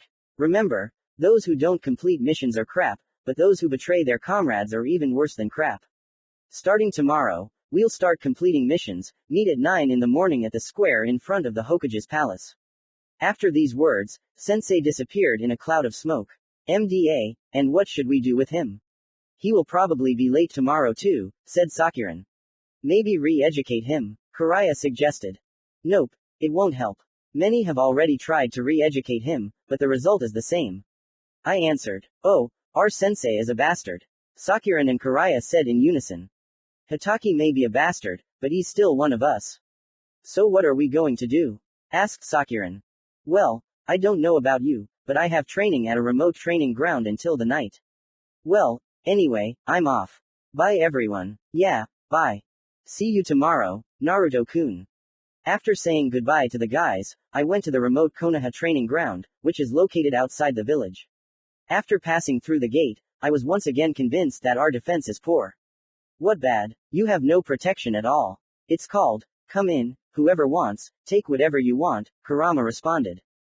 Well, I'm not the Hokage and it's not for me to worry about this, especially since it's beneficial to me. Are you going to meet them? Yeah, well, we still need to add a few more names to the blacklist. Well, yes, 3 names were added. That's exactly it, but I don't want to chase Metsuri. But why not in the village? Kurama, you know perfectly well why. I can't get in touch with them when Danzo's mongrels are constantly watching me. Yeah, I somehow forgot about him. Well, it's okay, it happens. Do you think they found anyone? I asked with sadness in my voice. I don't know Naruto, I don't know. A view from the outside. On the road from Konoha to the distant training grounds walked a very young genin, about 14 years old by appearance, but confidence and strength emanated from his figure. It seemed that he was immersed in his thoughts, but those waiting for him knew that he could react to an attack at any moment. And they had something to please the young genin with. Commentary on Chapter 10. Don't forget about the comments. I will announce a contest for a picture of Kira Shirian's appearance. The contest is held here, vk.com/club74555743! I hope for you. Chapter 11. Flashback a year ago Corona's POV. Also look for the remnants of the Uzumaki clan and those people who have no chakra. Report the results of the search every month, the head of the guild gave the final instructions. Yes, Naruto-sama, everything will be done, I said. Also attach reports on earnings and the number of guild members and cadets. Yes Naruto-sama. Well, that seems to be it. I'm flying away soon and all the questions are on you. If you have any questions, ask them. I have one, but it's more of a personal nature. Ask. Why do you go back there, even though they hate you there? I asked a question that had been bothering me for a long time. Because there are those who are waiting for me. You won't believe it, but even in such a miserable village there were good people. Well, okay, I have to go, he said, putting the cloak with the guild symbol into the bag. Afterwards, he went outside and mounted his strange beast, which took off into the sky and headed towards the land of fire at high speed. Yeah, if someone had told me a year ago that I would be the right hand of the head of a young but powerful assassins guild called Dark Wolf, I would have laughed, because I didn't stand out from other people, and there are many other candidates better than me, but that's what I thought back then, when I still couldn't figure out people. Now I have a difficult job ahead of me, managing the guild myself while the bosses are away. Corona-san, are you coming? Asked me one of the lieutenants who saw off the authorities together with me. Yes, Kaken, I'm coming. 2 months ago. Cough, what a way to end up, right in the clutches of one of the gangs that controls the city. Cough cough, it looks like this is my end. Opening my eyes, I saw a child who looked about 12 to 13 years old appear from the end of the gateway, and he had a strange case hanging on his back. Even when they were beating me, I tried to warn him to leave, but I didn't have time, he was noticed earlier by those who were beating me. One of those who were watching my beating moved towards him. Kid, do you know that it's dangerous for children to walk around the alleys? So give us everything you have and maybe we won't kill you. Bhahahahahahahahaha, he cackled, and his comrades joined in. It was clear that they would kill him anyway. I hate such creatures who do not recognize any other life except their own and try to rise at the expense of the weaker. Shut up, trash, he said, looking at you with eyes that were red and seemed to see your whole soul. From the author. Yeah, said just like me lately, Ulquiorra mod on. What? Roared the leader of the gang, how dare you address me like that, puppy? He yelled, swinging his fist at him. I dare. After these words he disappeared and appeared behind him with a bloody scythe in his hands, and the case was lying on the ground. The bandit behind him fell on his back with a huge wound across his chest. The rest, after the death of the leader, did not even think about running away, but on the contrary, they all attacked the blonde at once. Everything ended quickly. I almost did not have time to notice anything from his movements, but the bandits fell dead one after another. This continued until there was only one bandit left, who began to beg for mercy. Please. Have mercy, I have a family, children. Please have mercy. Lies, he said, and with one movement he decapitated the last of the gang. I hate those who lie to save their own skin. Looking at the fallen body, the blonde turned to me. Ahem, now my fate will be decided. I will die either as an unwanted witness, or from the beatings of already dead bandits. What should I do with you? He asked, coming up to me. Nikek Zn Kayu. Cough cough. Damn, you're going to die soon. After these words he made a strange gesture with his hand. Suddenly, 3 people appeared near the blonde man. Yes, Naruto-sama. Take him to the base and heal him, and then everything depends on his desire. Okay, Naruto-sama. After that I lost consciousness. I woke up in a room, apparently, of that very base. I didn't recover for long, but I learned a lot during that time, and I decided to stay. After all, who was I in the city? I had no relatives, I grew up an orphan, and later worked as a laborer, who was paid a small salary every other time, and here I had a chance to live better and make friends, which I had never had in my entire past life. Half a month before the present time. Corona-san, may I? They asked from behind the door. Yes, come in. One of the cadets who was being trained and given small assignments entered. Did something happen? There's a patrol squad there. They brought a squad of shinobi refugees from the bloody fog, about 40 people in size. Where do so many of them come from? They fled the fog because of Yagura, who started a genocide and kills everyone with a genome. We need to inform Naruto-sama at the end of the month. Until then, place them, but strictly control every movement. Yes, Corona-san. Corona-san, may I please? Asked the head of one of the search teams, sticking his head through. Yes, and you are free. What happened, Seymour? I asked as the cadet left my office. This is at Naruto-sama's request. We found 5 people from the remnants of the Uzumaki clan, but they are all in different settlements, and one is even in the grass. So that's how it means. He'll put everyone under surveillance and prevent their death. Yes, good, Corona-san. I worked quietly until the evening and no one bothered me anymore, but when I was about to leave, the out-of-breath leader of another search party ran into my office. Phew, I made it. Reno said with relief. What happened, Renos? This is at Naruto-sama's request. We found a man without chakra in a small fishing village and the signs are similar. No chakra echoes, like when hiding. On his belt is a green book with an image of a tree. Okay, stop, I got it. The instructions are to keep an eye on him and not allow him to die. Yes, Corona-san. Well, this day is just full of news. Well, at least now no one will bother me with work today because we have strict rules and outside of working hours they can only pester me with something urgent. End POV. Present time. Naruto-sama, we have important news for you that require your decision, and of course, reports too. The captain of the search party, who had been delivering reports to me for the last year after my return from free search, told me upon arrival at the training ground. What's happened? A group of refugee shinobi with their families from the bloody fog came to us. We checked, and they are indeed considered traitors and all possess enhanced genome. The reason for the betrayal. Official, escape from the village. Real, Yagura started genocide and is slaughtering clans. Good. Take them in, check their preparation, teach them some lessons if necessary, and settle the families in our town and find work for the women, if necessary, and enroll the children in school. Yes, Naruto-sama. There are 2 more news items as requested. We found 5 people from the remnants of the Uzumaki clan, but 1 girl is in the grass. A man without chakra was also found with an unusual book. What book? They described it to us as green with an image of a tree. Life, Kurama exclaimed into his subconscious. So, set up unobtrusive surveillance for him, and as for the rest of the clan, keep an eye on everything and under no circumstances allow them to die. It is possible that I will come for them soon. Okay, Naruto-sama. Then give me the reports and you're free to go. Here is Naruto-sama, he said, handing me a decent stack of documents. After I received the documents, the entire group disappeared, as it might seem to an outside observer. Having sealed all the documents in a scroll converted into mana, I began training. It's been a long time since I trained with dual blades, I muttered, hiding the scroll with documents and taking out the scroll with weapons.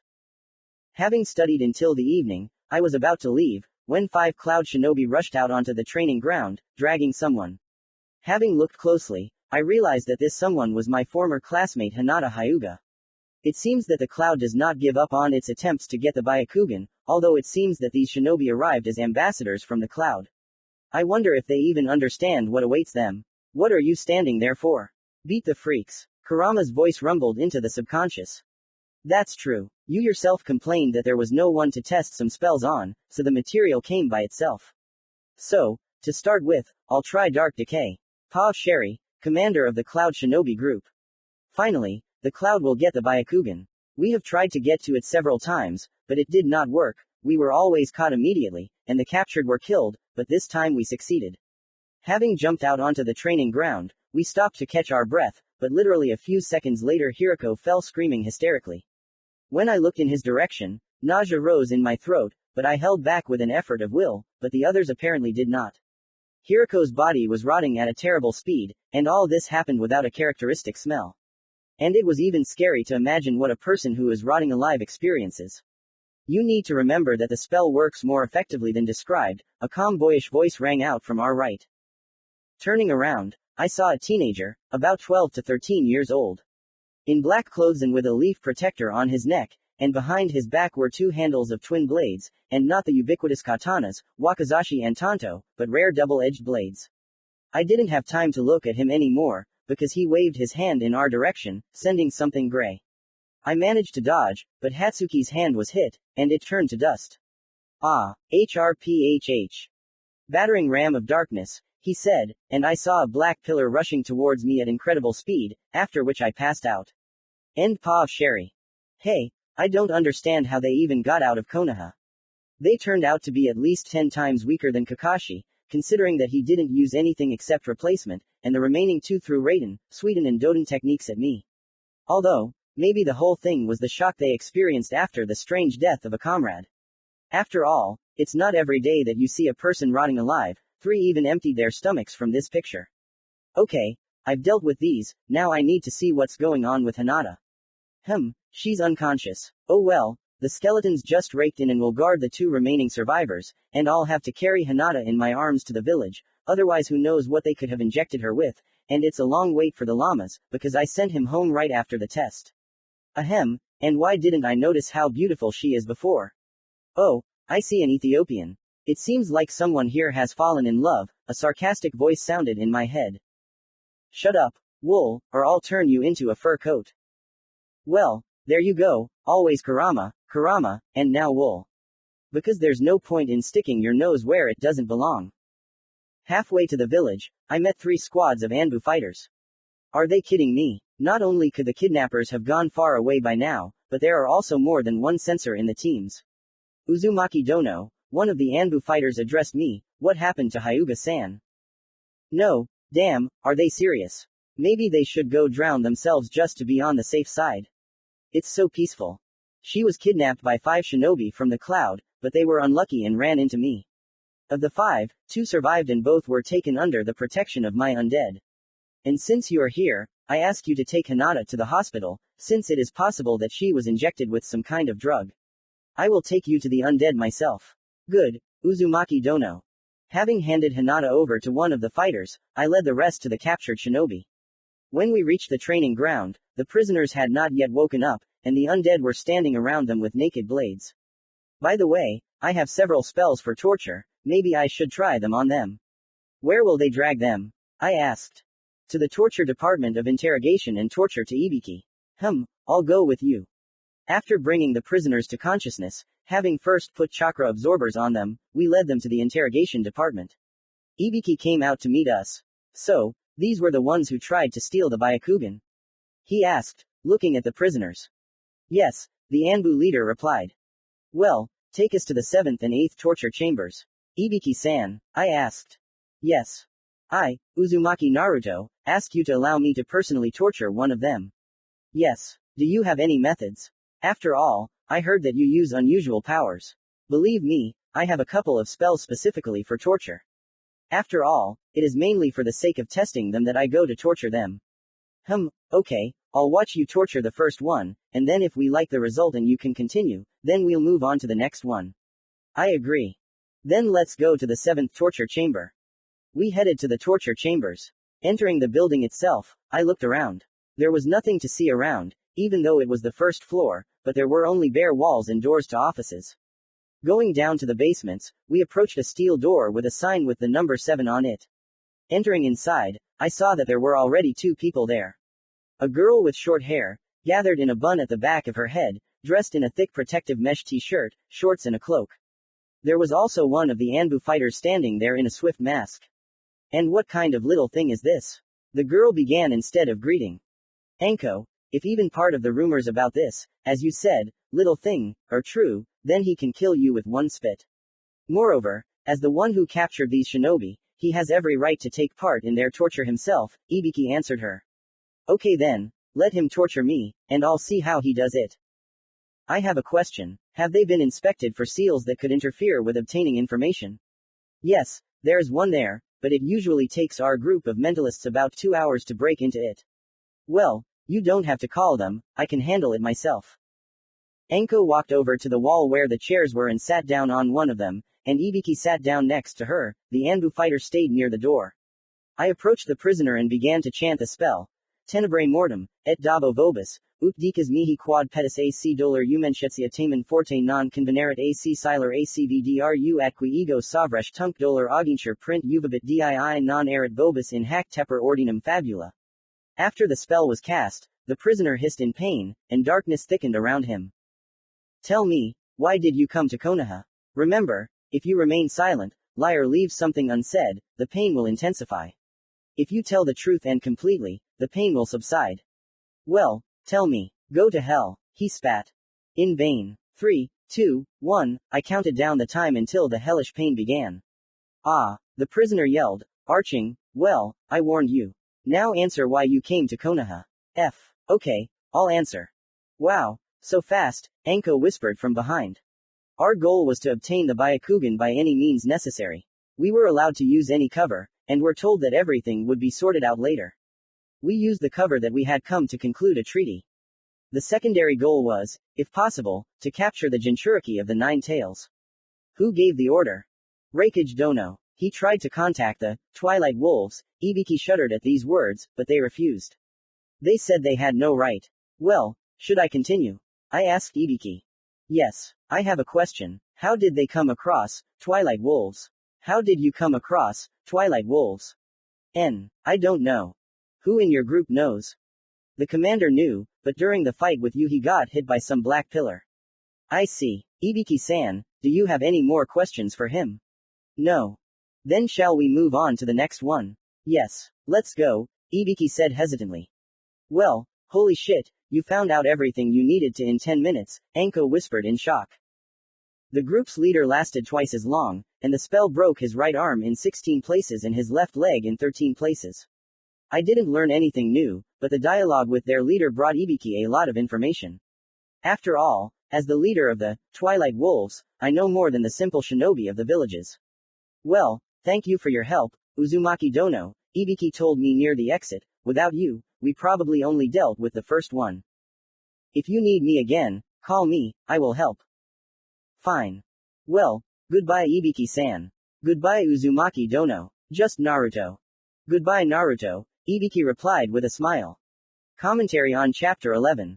So, people, I didn't understand where my reviews are. I'm trying here, but only 2 people left a review. Finally, Remember, the more reviews, the sooner the chapter will come out. Chapter 12. Grr. He's late again. It's already 11 in the morning, and we haven't taken the mission yet. If he doesn't show up in half an hour, I'll make him a guard of darkness and put him to guard the latrine. Sakuran and Karaya are standing nearby, silently, and judging by their faces, Hitaki doesn't expect anything good. Hello everyone, Hitaki greeted cheerfully, jumping down from the tree. Why are you late? I asked in a calm voice. Well, you see, first a black cat crossed my path, and I was looking for a way around it. Then I saw a baby bird that had fallen out of its nest and helped it climb back. On the way here I met an old lady who asked me to help her carry her groceries home, and when I brought them, she wouldn't let me go until I'd drunk 3 cups of tea, and until she told me how ill-mannered the youth are these days. While he was speaking, I was closely watching his soul and the vibrations of his soul gave him away completely. Which I immediately stated. You just lied. Let's go get the mission already, he answered nervously. We followed Sensei to the Hokage Tower. When we reached the 3rd floor, Hitaki knocked on the door of room number 113. Come in, came from behind the door. Entering the office, we found people sitting at a long semicircular table. The Hokage sat in the center of the table, and the Chunin sat on either side. After examining us, the Hokage said, your task is to weed field number 17. Retreat. Author's note. Beta, don't touch the surprise, a surprise. Pav Wensthorn. So what task should I give him? Oh, I'll definitely give him the task of weeding the field and throw in some rare ingredients at the same time. After writing these words down, I felt something was wrong. After looking around the room, the reason for my feelings became clear to me. A portal of darkness was appearing in the middle of the room. It could be either Naruto Uzumaki or Armos Kinorsuke. Naruto jumped out of the already formed portal and shouted, Ram of Darkness. Shield of the God of Books. The darkness, battering ram crashed helplessly against my weak shield. Weak because my strength is comparable to that of the one-world gods and I had my own strength. The strength of the God of Books. In general, I stood out against the background of other true authors. I only needed 1,000 readers to create strength, while others needed at least 10,000.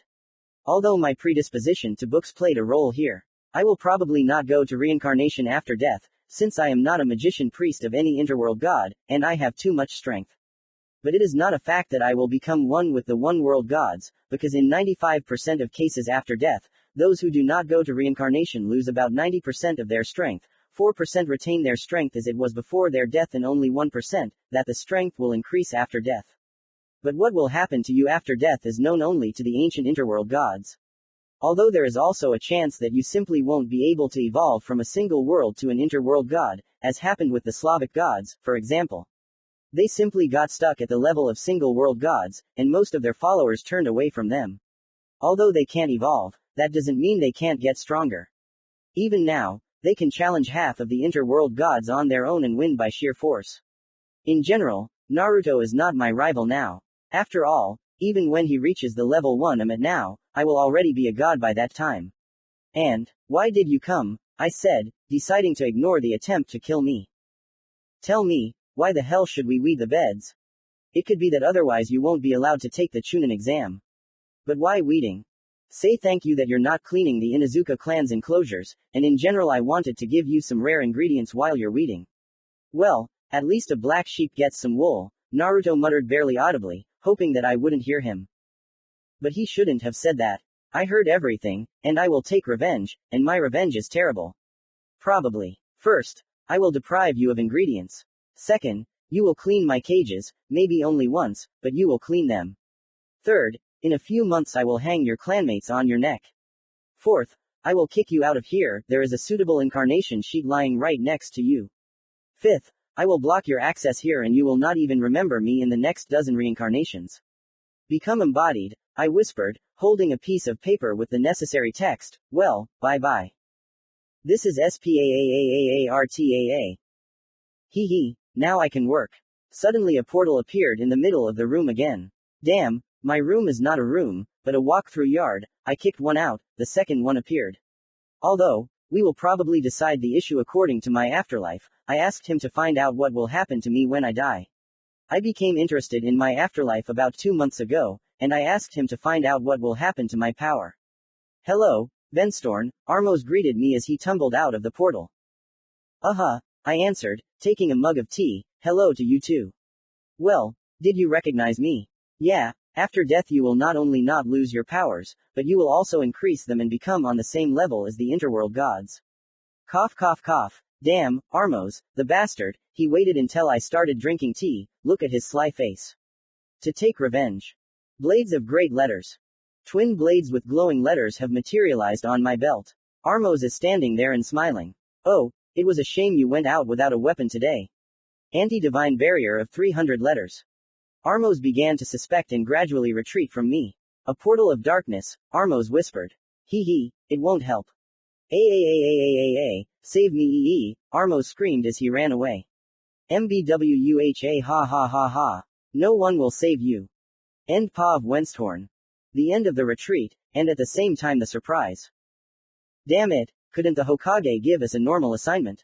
We've been waiting for 3 hours now, and Kakashi is just sprawled under a tree with his book. We tried to get him involved in the work, but he's ignoring us. Finally finished. Back at the Hokage Tower, we received 800 ryo. Are they kidding me? Such hard work should be paid much better. It may not be such a small amount, but it's not big either. Although for clanless people it's good money.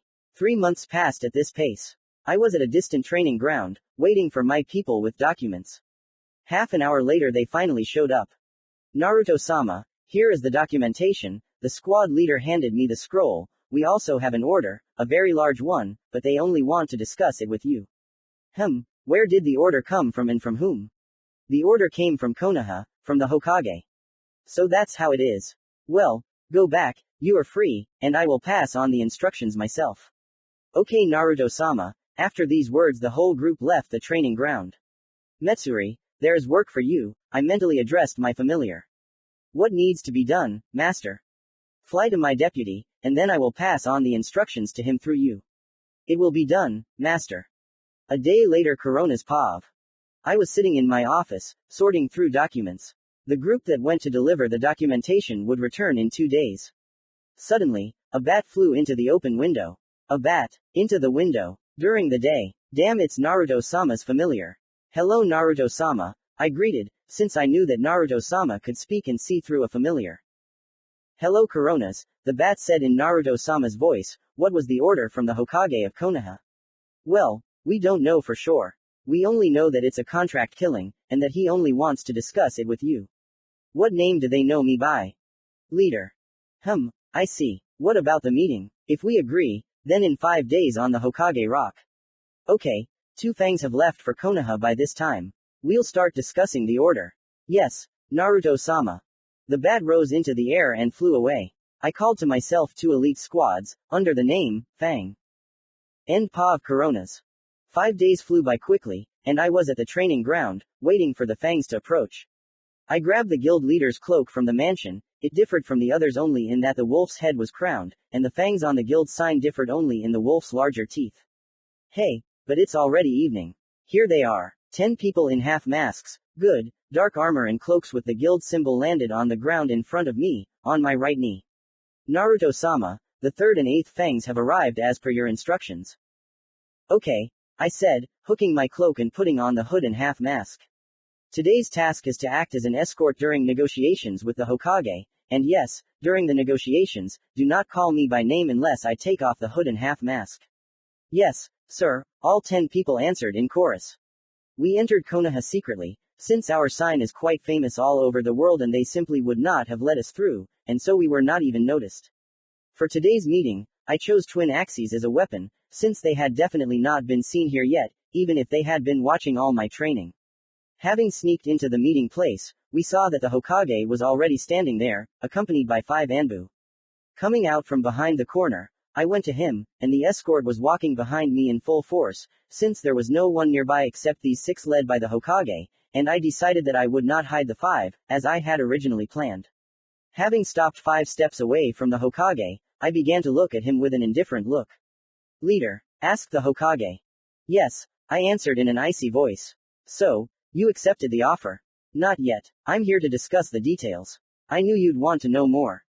And you would have taken on the mission if you had not been given information about either the objectives or the reward. That makes sense. So, what about the goals? There are 3 of them. The first is Mitokado Homura. The second is Udatane Kaharu. The third is Shimuro Danzo. All 3 are elders. Their deaths will cause unnecessary noise. Don't worry, we'll sort everything out. Well, okay, but if the first 2 are relatively easy to deal with, then the third one is where problems arise. Which? His personal army, which he called Root, because if I remember correctly, there are a couple of hundred of them, and this is what causes problems. Yes, and I thought that you could fulfill any order, the Hokage said sarcastically. PFF'd, I can call the entire guild and we will cut out the entire Root in a matter of minutes without losses or injuries on our side, but I am not going to bring such a large number of my people here and leave the guild building unattended. Okay. Dragon, give them Danzo's dossier. A man in a dragon mask stepped forward with a folder in his hands. Stop, I said. The dragon stopped. Waxwing, take the documents, I said to one of the 3 girls in the group. Yes, master. Waxwing approached the dragon and took the dossier from his hands. Stepping back, she checked it for traps and handed it to me. So what do we have here? Here's something interesting. Has 4 elements, suspected of stealing Sharingans after the massacre of the Uchiha clan. Leads a semi-criminal shinobi group called Root. Root has 237 shinobi and a lot of other information. Having handed the dossier to Waxwing, I turned to the Hokage. Now all that's left is to discuss the prices. Since you promised to eliminate the fuss that will inevitably arise yourself, then we will lower the price for our services a little, but it will not be small, since the people responsible for the elimination occupy a high position. I understand. It's good that you understand. We'll take 100,000 ryo for Mitodaka Homuro. We'll eliminate Udatane Kaharu for the same amount. How much would it be without a discount? Without the discount, it would be 150,000 ryo. I see, and for Danzo? 500,000 ryo. So much. What do you want? We'll have to eliminate people from Root, in addition to him. As a result, you owe us 700,000 ryo for our services. Can you pay us that amount? There was silence for a few minutes. Apparently the Hokage was thinking, is it worth that kind of money? He needs to be pushed into agreeing.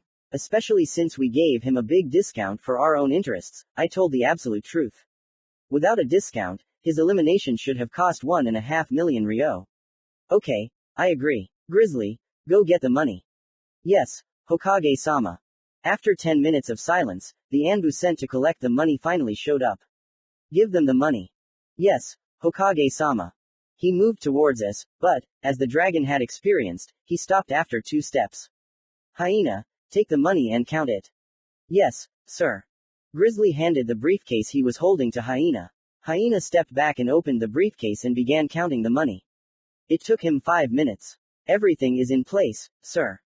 Good. Hokage-san, all 3 orders will be completed within a week. Fine. Goodbye, I said, turning around and walking away from the meeting place. Goodbye, leader, I heard behind me. Hiruzen's Pav. Sitting in my office, I thought about the meeting that had taken place. The leader, although I don't know who he is, but I have a feeling that I have already met him more than once. It feels like I can remember him if I want, but nothing will come of it. And also their personal scores with Danzo and high awareness of him, because even in Konoha not all shinobi know about such a formation as Root.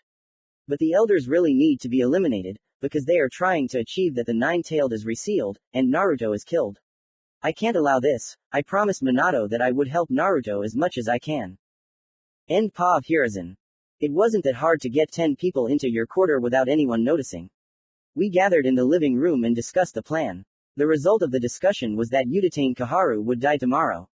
2 days after her death, Mitodake Homura would leave the world of the living, and on the last day of the week, we planned to kill Shimura Danzo. The next day I went on a mission, and half of my men stayed in the mansion. The other half went to keep an eye on Udatane Kaharu and, if possible, arrange an accident. Hitaki was late for the mission again, and we had to wait for him for 2 hours. Another D-rank mission, and again there was nothing interesting on it, but it took a lot of time, and upon returning home I learned that the village elder Udatane Kaharu tripled on the stairs and broke her neck. 2 days later, news spread throughout Konoha that the second elder Mitodake Homura committed suicide by hanging himself in his bathroom. And that night, I was going to visit Danzo with my men at his underground base, after talking with the Hokage first. That's it, it's time to move. The Hokage was now in his office sorting out papers. Knocking on the door of his office, I received permission to enter. Entering and closing the door behind me, I turned to the Hokage. Leader-san, what are you doing here? The Hokage asked in surprise. I want to talk and clarify some details about Danzo, preferably alone. Okay. Anbu, leave the premises. The standard trio of fighters climbed down from the ceiling and reluctantly left the office, and the Hokage put up a barrier to prevent eavesdropping. What did you want to know? The Hokage asked wearily. Danzo probably has prisoners, what to do with them? Leave him alive, and then we'll sort it out. His library, can we take it, or should we leave you something? Leave the clan scrolls so that we can return them, and documents about their missions. Good. Then I won't bother you any longer, I said, turning around. Wait, a voice stopped me. Yes, I asked, turning back. You seem familiar to me, and that's why I want to ask you for something, but I won't have anything against it if you refuse me this request. And what kind of request is this? I want to know who you are. Who am I? Okay, I'll take off my mask, and I think you'll recognize me right away. Having said this, I threw off my hood and pulled down my half mask. The Hokage's face slowly stretched out, and his jaw tried to break through the floor. Naruto. Yes, it's me. But where did you get such people under your command? Then, when during my studies I went on a free search, after 6 months I realized that I would not be able to find all the Uzumaki alone and created a guild. But why the Assassins Guild? I don't know why we get mostly assassination orders, but that's not all we do. We're like a shinobi village, but we don't obey a daimyo, and we don't depend on a country. If we're found, we can just move to another country. I see. Good luck to you in this difficult task, Naruto, because as I understand it, you are also going to kill Danzo. Yes, I can't leave my people alone against his army. By the way, where are they? They're waiting at the entrance to his underground base. Goodbye, Hokage-sama, I said, pulling my hood and half mask back and walking toward the door. Minato, your son has grown so much, I heard the Hokage whisper as I closed the door behind me. Standing by the overturned boulder under which the ladder was hidden, I wondered how many enemies could be there now. What difference does it make? I'll help if anything happens. Kurama said cheerfully, who was increasingly using his human form. Indeed, I still won't be able to fix it before going down. Okay, let's go carefully and as quietly as possible, I ordered the fangs. Yes, sir. Forward. The descent was long, mainly because of the traps that we successfully overcame, and the descent itself was quite deep. Having descended, we found ourselves in a narrow, poorly lit corridor. Oh, why, if it's an underground base, then almost certainly poor lighting. What, are they too lazy to spend money on normal lighting? Approaching the nearest door, I stopped. Fang stood behind me. Carefully and silently opening the door, I saw a dining room where a couple dozen people were sitting. 3 were playing cards, 6 were eating, and about 13 were messing around, and most importantly, they were all sitting in such a way that the door was not visible. How is that possible? I don't understand at all. Carefully sneaking into the room, I gave a sign to the she-wolf to put up a barrier from eavesdropping. Having put up the barrier, she took up her weapon and at that moment, finally, we were noticed. God, how come Konoha hasn't been destroyed yet with such a defense? Take no prisoners, I gave a short order. Rushing forward at top speed, I slammed one of my axes into the base of the skull of the rooter sitting with his back to me, and the other axe entered the chest of the one standing next to me. Only now realizing that they were under attack, they grabbed their weapons, but it was too late, half were already dead, and this way they would only delay their death for a short time. Raven fried 3 of the remaining half at once with a fire dragon. Boar, along with Fox, used a combined technique based on Kaden and Futon, which eliminated 5 more targets, and cut down the rest in close combat. According to the final count, there were 24 of them here. After inspecting the dining room for hiding places, what if we went on to clear out the root base? There was no one and nothing interesting in the next 7 rooms, and in the 8th we found a library. Although this is strange, it was not guarded. Oh, I can feel in my gut that an ambush is waiting for us at Danzo's. Go through the scrolls, find dirt on Danzo and take the scrolls with techniques, all except those whose clans are in Konoha. Yes, sir. And in the root library there are suspiciously many scrolls with the symbol of my clan.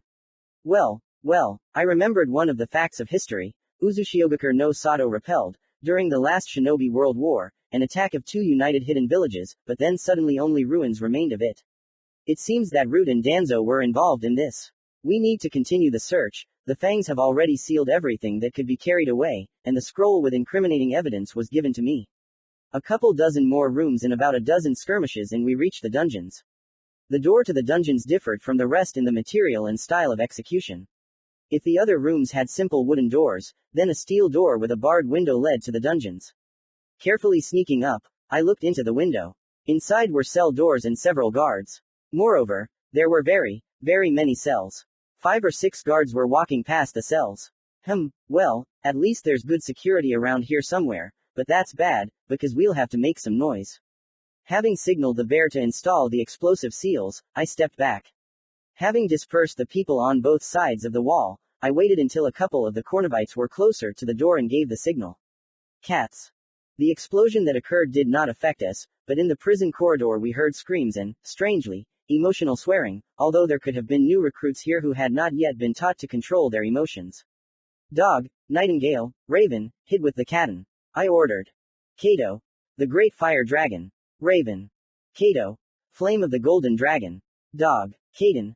Flames of the Kyubi. Nightingale. The swearing in the corridor gave way to the screams of burning people, and the smell of scorched flesh reached me. When everything went quiet, I gave the order, cat, dragon. Drag the corpses away, not everyone may like the look of them, and don't forget to take the keys to the cells. Waxwing, hyena, bear, stand guard and let us know if any enemies come this way. Yes, sir. Having dragged the corpses into the next room and given me the key, the cat and the dragon joined the guard. I decided to go around the cells with the remaining 5, looking into each one. Looking into the first one, I saw a prisoner. It was a man of about 40, bare-chested, and wearing some kind of sack instead of pants. The man himself was trained, but it was obvious that he had lost his shape. He was chained with chakra absorbers and then my gaze caught on his hair. Long, dirty and unkempt, but the color. It was red. Damn, it's Uzumaki. Inspect the rest of the cells, I'll stay here, I ordered. Yes, sir. They turned around and walked on, and I stayed behind to remove the chains from this Uzumaki representative. Cough, cough, who are you? He croaked. Uzumaki Naruto, I answered. Uzumaki, I think so. Quiet, no need to strain yourself. We'll free you all soon. Sir, there are Uchihas sitting in a cell here, I heard Hyena scream. Wait a bit, I said to the unknown Uzumaki. In response, the still unknown Uzumaki only smiled. What Uchiha, Hyena? They were killed a couple of years ago. Well, how would I know which ones, but judging by their faces, they're Uchiha. What are we going to do with them? Pull it out. Yes, I hear you, pull it out, master. Well, the most sarcastic one finally broke through. Now we will break through cheerfully and with obscene humor. In half an hour we pulled everyone out of the cells. There were many prisoners here. A dozen Uchiha, 3 Nara, 2 Akamichi and others from the Konoha clans, but the largest number of prisoners were from the Uzumaki clan. There were several dozen of them. Surprisingly, there was no attack on us. Perhaps they already know about us and are preparing a GGG welcome. Dragon, dog, stay and protect these people. Yes, sir. With the remaining people, I reached the end of the corridor. What's surprising is that we didn't meet anyone along the way. Stopping in front of the last door, although it was more like a gate, I turned to Kurama. Get out, I smell some serious mayhem. Hooray! Fight! This half-werewolf yelled. Having materialized next to us in the form of a fox, he began to transform into a man. Kurama increased in size, his fur was drawn in, and things and clothes appeared under it. A minute, and Kurama was standing next to us, looking like a man of about 25, with red hair down to his shoulder blades, dressed in the standard clothes of the fire archmages, and a sword of black steel hung on his belt. Well, shall we go? He asked. Yes. Approaching the gate, I opened both doors and walked inside. When I walked inside, I saw what I had feared. There were at least 100 root fighters standing inside, and Danzo was standing on a dais behind them. Oh, are we at the wrong time? Are you having a meeting here? Maybe we can come back later. Hyena said sarcastically. So that's who they sent to kill me. I didn't expect it to be the Twilight Wolves, Danzo said, not paying attention to Hyena. Am I being ignored? How sad. Hyena, shut up, I said. Yes, boss. So you're the boss here, said Danzo, leave and I'll spare you.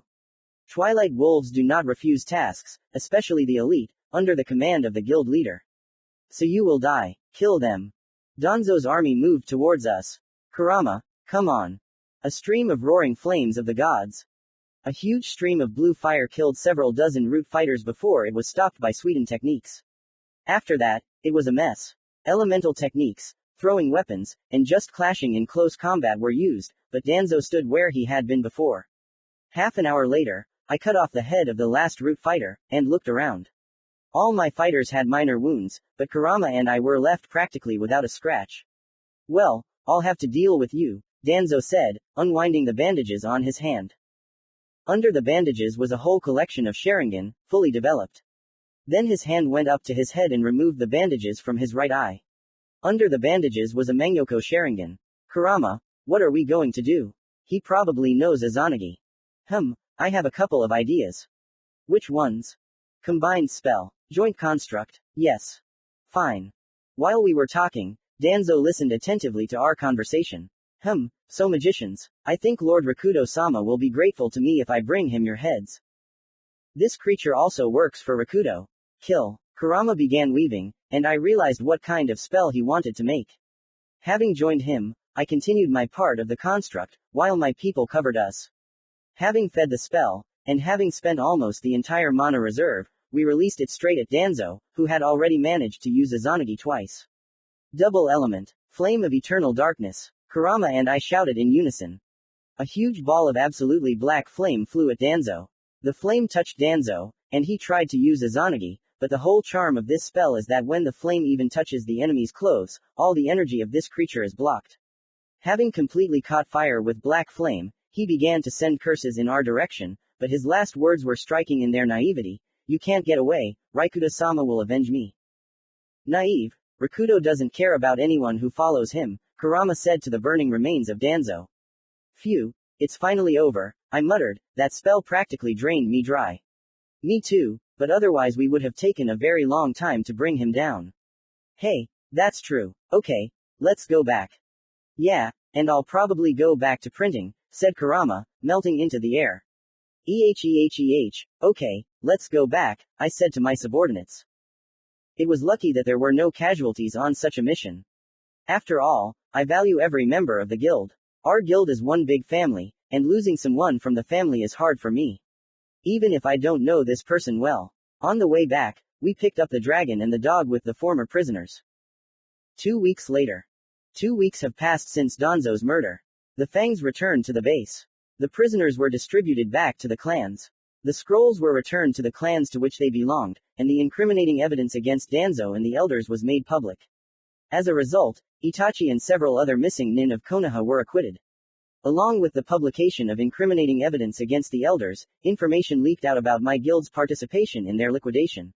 Most of the prisoners from Uzumaki were captured during the war, and Danzo was indeed to blame for Uzushio's disappearance. The rest were captured after the battle with Kurama, completely exhausted from maintaining Konoha's barriers. As a result, the clan expanded by 50 people. They even had to buy out neighboring blocks in order to accommodate all the people of the clan freely. Despite the years of confinement, they still behaved like true Uzumaki. The eternal positivity was not lost, life splashed in their eyes, and they loved to eat well. During these 2 weeks, the Uzumaki got used to it and some of them opened shops selling equipment for shinobi. All the shops were located near the clan quarter, and a percentage went to the clan treasury, since the clan was an intermediary between the buyer and the seller, as well as a supplier of materials. At the same time, the clan has not only a percentage from the sale of seals, but also a discount on orders, and clan orders have a higher priority. No one even spoke against my leadership in the clan. On the contrary, when they found out that I was the son of Kushina Uzumaki, they said that this position belonged to me by right, since my mother was the princess of the clan. But now I have more paperwork, although I cope with it quickly, but its increase is noticeable. Some people became shinobi and now carry out missions with ranks ranging from Chunin to Jonin. Sasuke's POV author's note, it's time to set his mind straight. Ooh, how am I supposed to figure out all these papers? It's been 2 weeks since the clan district was repopulated, and the elders were accused of treason.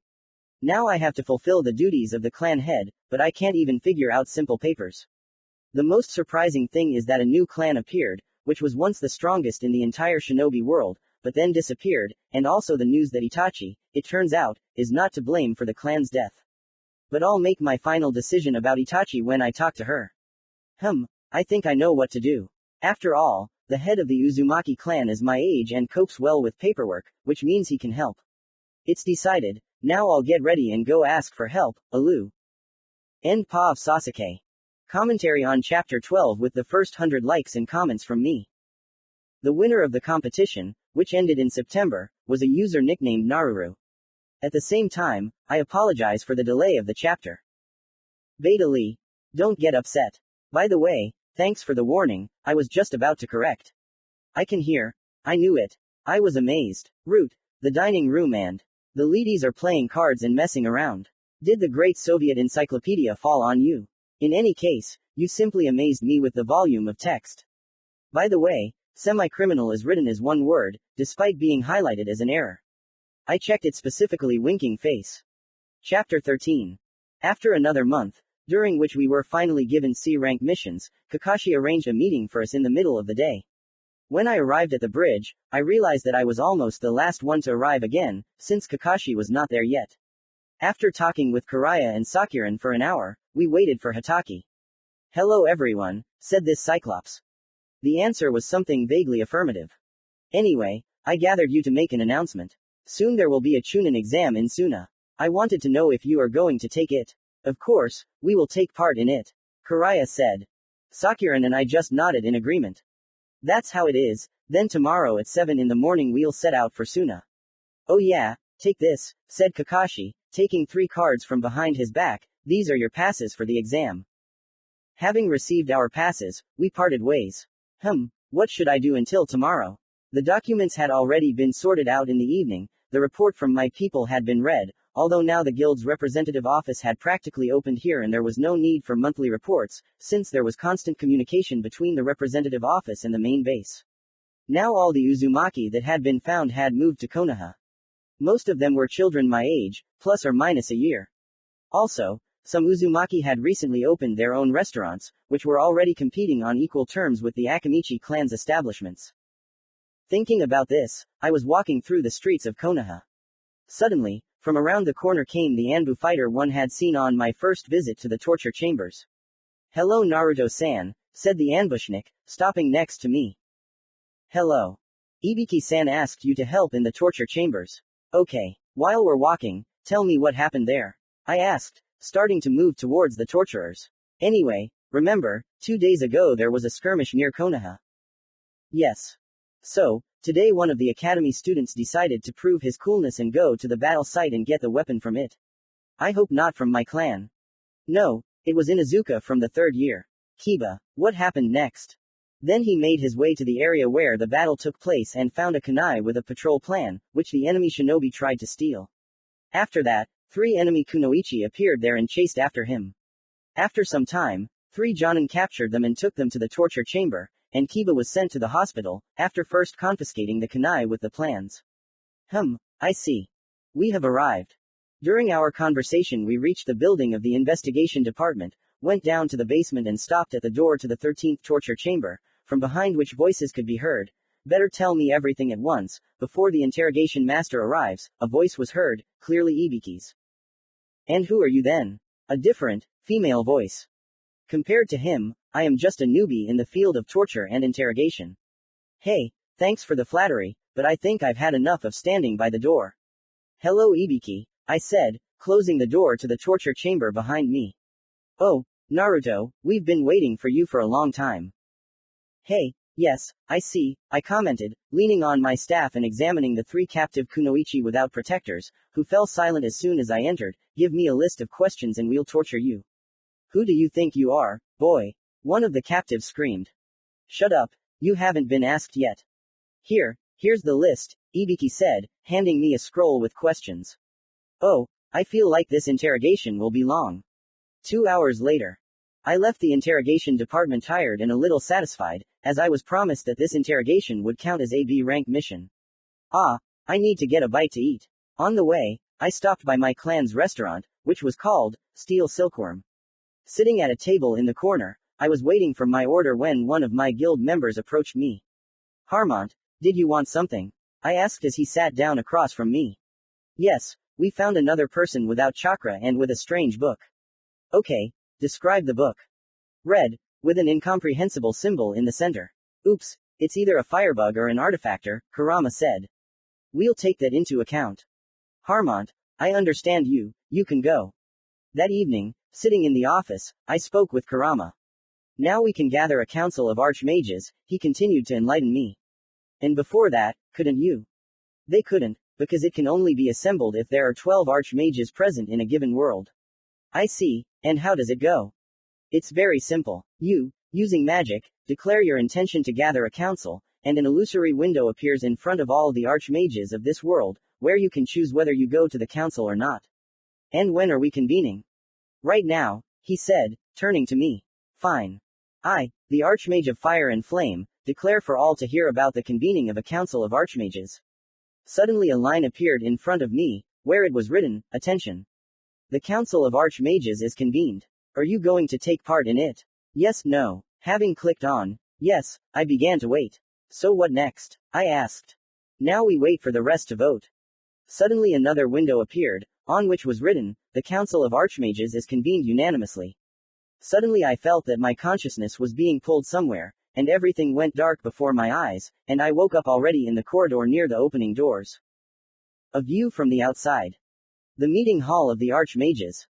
The hall, empty for several centuries, is once again used for its intended purpose. The round room had only 12 doors, but there used to be hundreds. From each door a carpeted path leads to its own podium. But then the doors begin to open, this means the meeting has begun. This time, only 12 people entered the hall, representatives of the following elements: fire and flame, life and healing, artifact making, air and wind, sand, water, earth, darkness and necromancy. Author's note: Beta, come over to the dark side, we have cookies. P.S. You already have a sample, under the tree at home. Beta's note: you have some cookies. And I have cider, honey cake, apples, and even herring under a fur coat. Cheeky smiley face ink. Author's note: yes, yes, there is such a thing. Beta's note: you are definitely not a master of this direction. XD order, light, chaos. Each representative of the element went to their podium and took a place on it. And the meeting began. A view from the outside. Author's note: yes, yes, now I will leave from the outside view. 2 hours later. Phew, the meeting was interesting, but there was too much pathos. Although they can be understood, it is very difficult to sit locked up for centuries and not go crazy.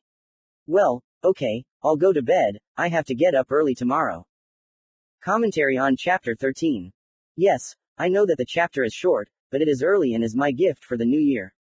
Happy holiday to you, my dear readers. And someone please take care of my applications, oh my god. Filler chapter. I'm sitting in my office, in the main building of the city. Main because the city was built around the guild. The main building itself is a tall round tower, and my office is on the top floor. So I'm sitting by the window, looking into the distance and sipping tea. What the? I blurted out when I saw the green thing rising from the forest. Just don't tell me that this happened again. Who did they get drunk this time? Suddenly the door to my office opened and my deputy ran in, and I saw horror in his eyes. Naruto-sama, the scientists got drunk again. He shouted. Phew, it's good that it's not. Then, in a burst of creative enthusiasm, they got Orochimaru drunk. Groaning, I hit my forehead on the table. For what? What did I do wrong, Armos? Sound the alarm for level 3, I said, standing up and seeing many creatures, just like the first, rising from the forest. They resembled a cross between a human and a squid or an octopus. They themselves were green, with red eyes and enormous in stature. Author's note: hooray, the invasion of Cthulhu. Grabbing a nearby scythe, I jumped out the window, landing on the back of the llamas. The flight to the city walls took 3 minutes at a fairly high speed, which in itself speaks volumes about the large size of the city. Fortunately, the creatures were not very fast, but there were a lot of them. Damn, they're not just huge, they're fucking huge. You can only hit them with mass destruction spells, and even then it's not a fact that you'll kill this creature. What if you use this spell? The imprint of death. A thin needle of darkness flew from my hand aimed at one of the creatures. Having pierced the creature, it was absorbed into its body, after which the creature's skin turned gray and the creature fell dead. That's strange, the skin should have turned white, but I'm not thinking about that. Tisk, I can't kill them all like that, the expenditure is too high. I still have enough creatures for 20, and there are about 30 of them here. In general, this is a cruel spell. It tears the soul out of the body, takes away all the power and the soul goes exhausted to be reborn, and the power goes to Armos. Suddenly one of the people walking raised his hand and from him came a wave invisible to ordinary vision, but perfectly visible in the magical plane.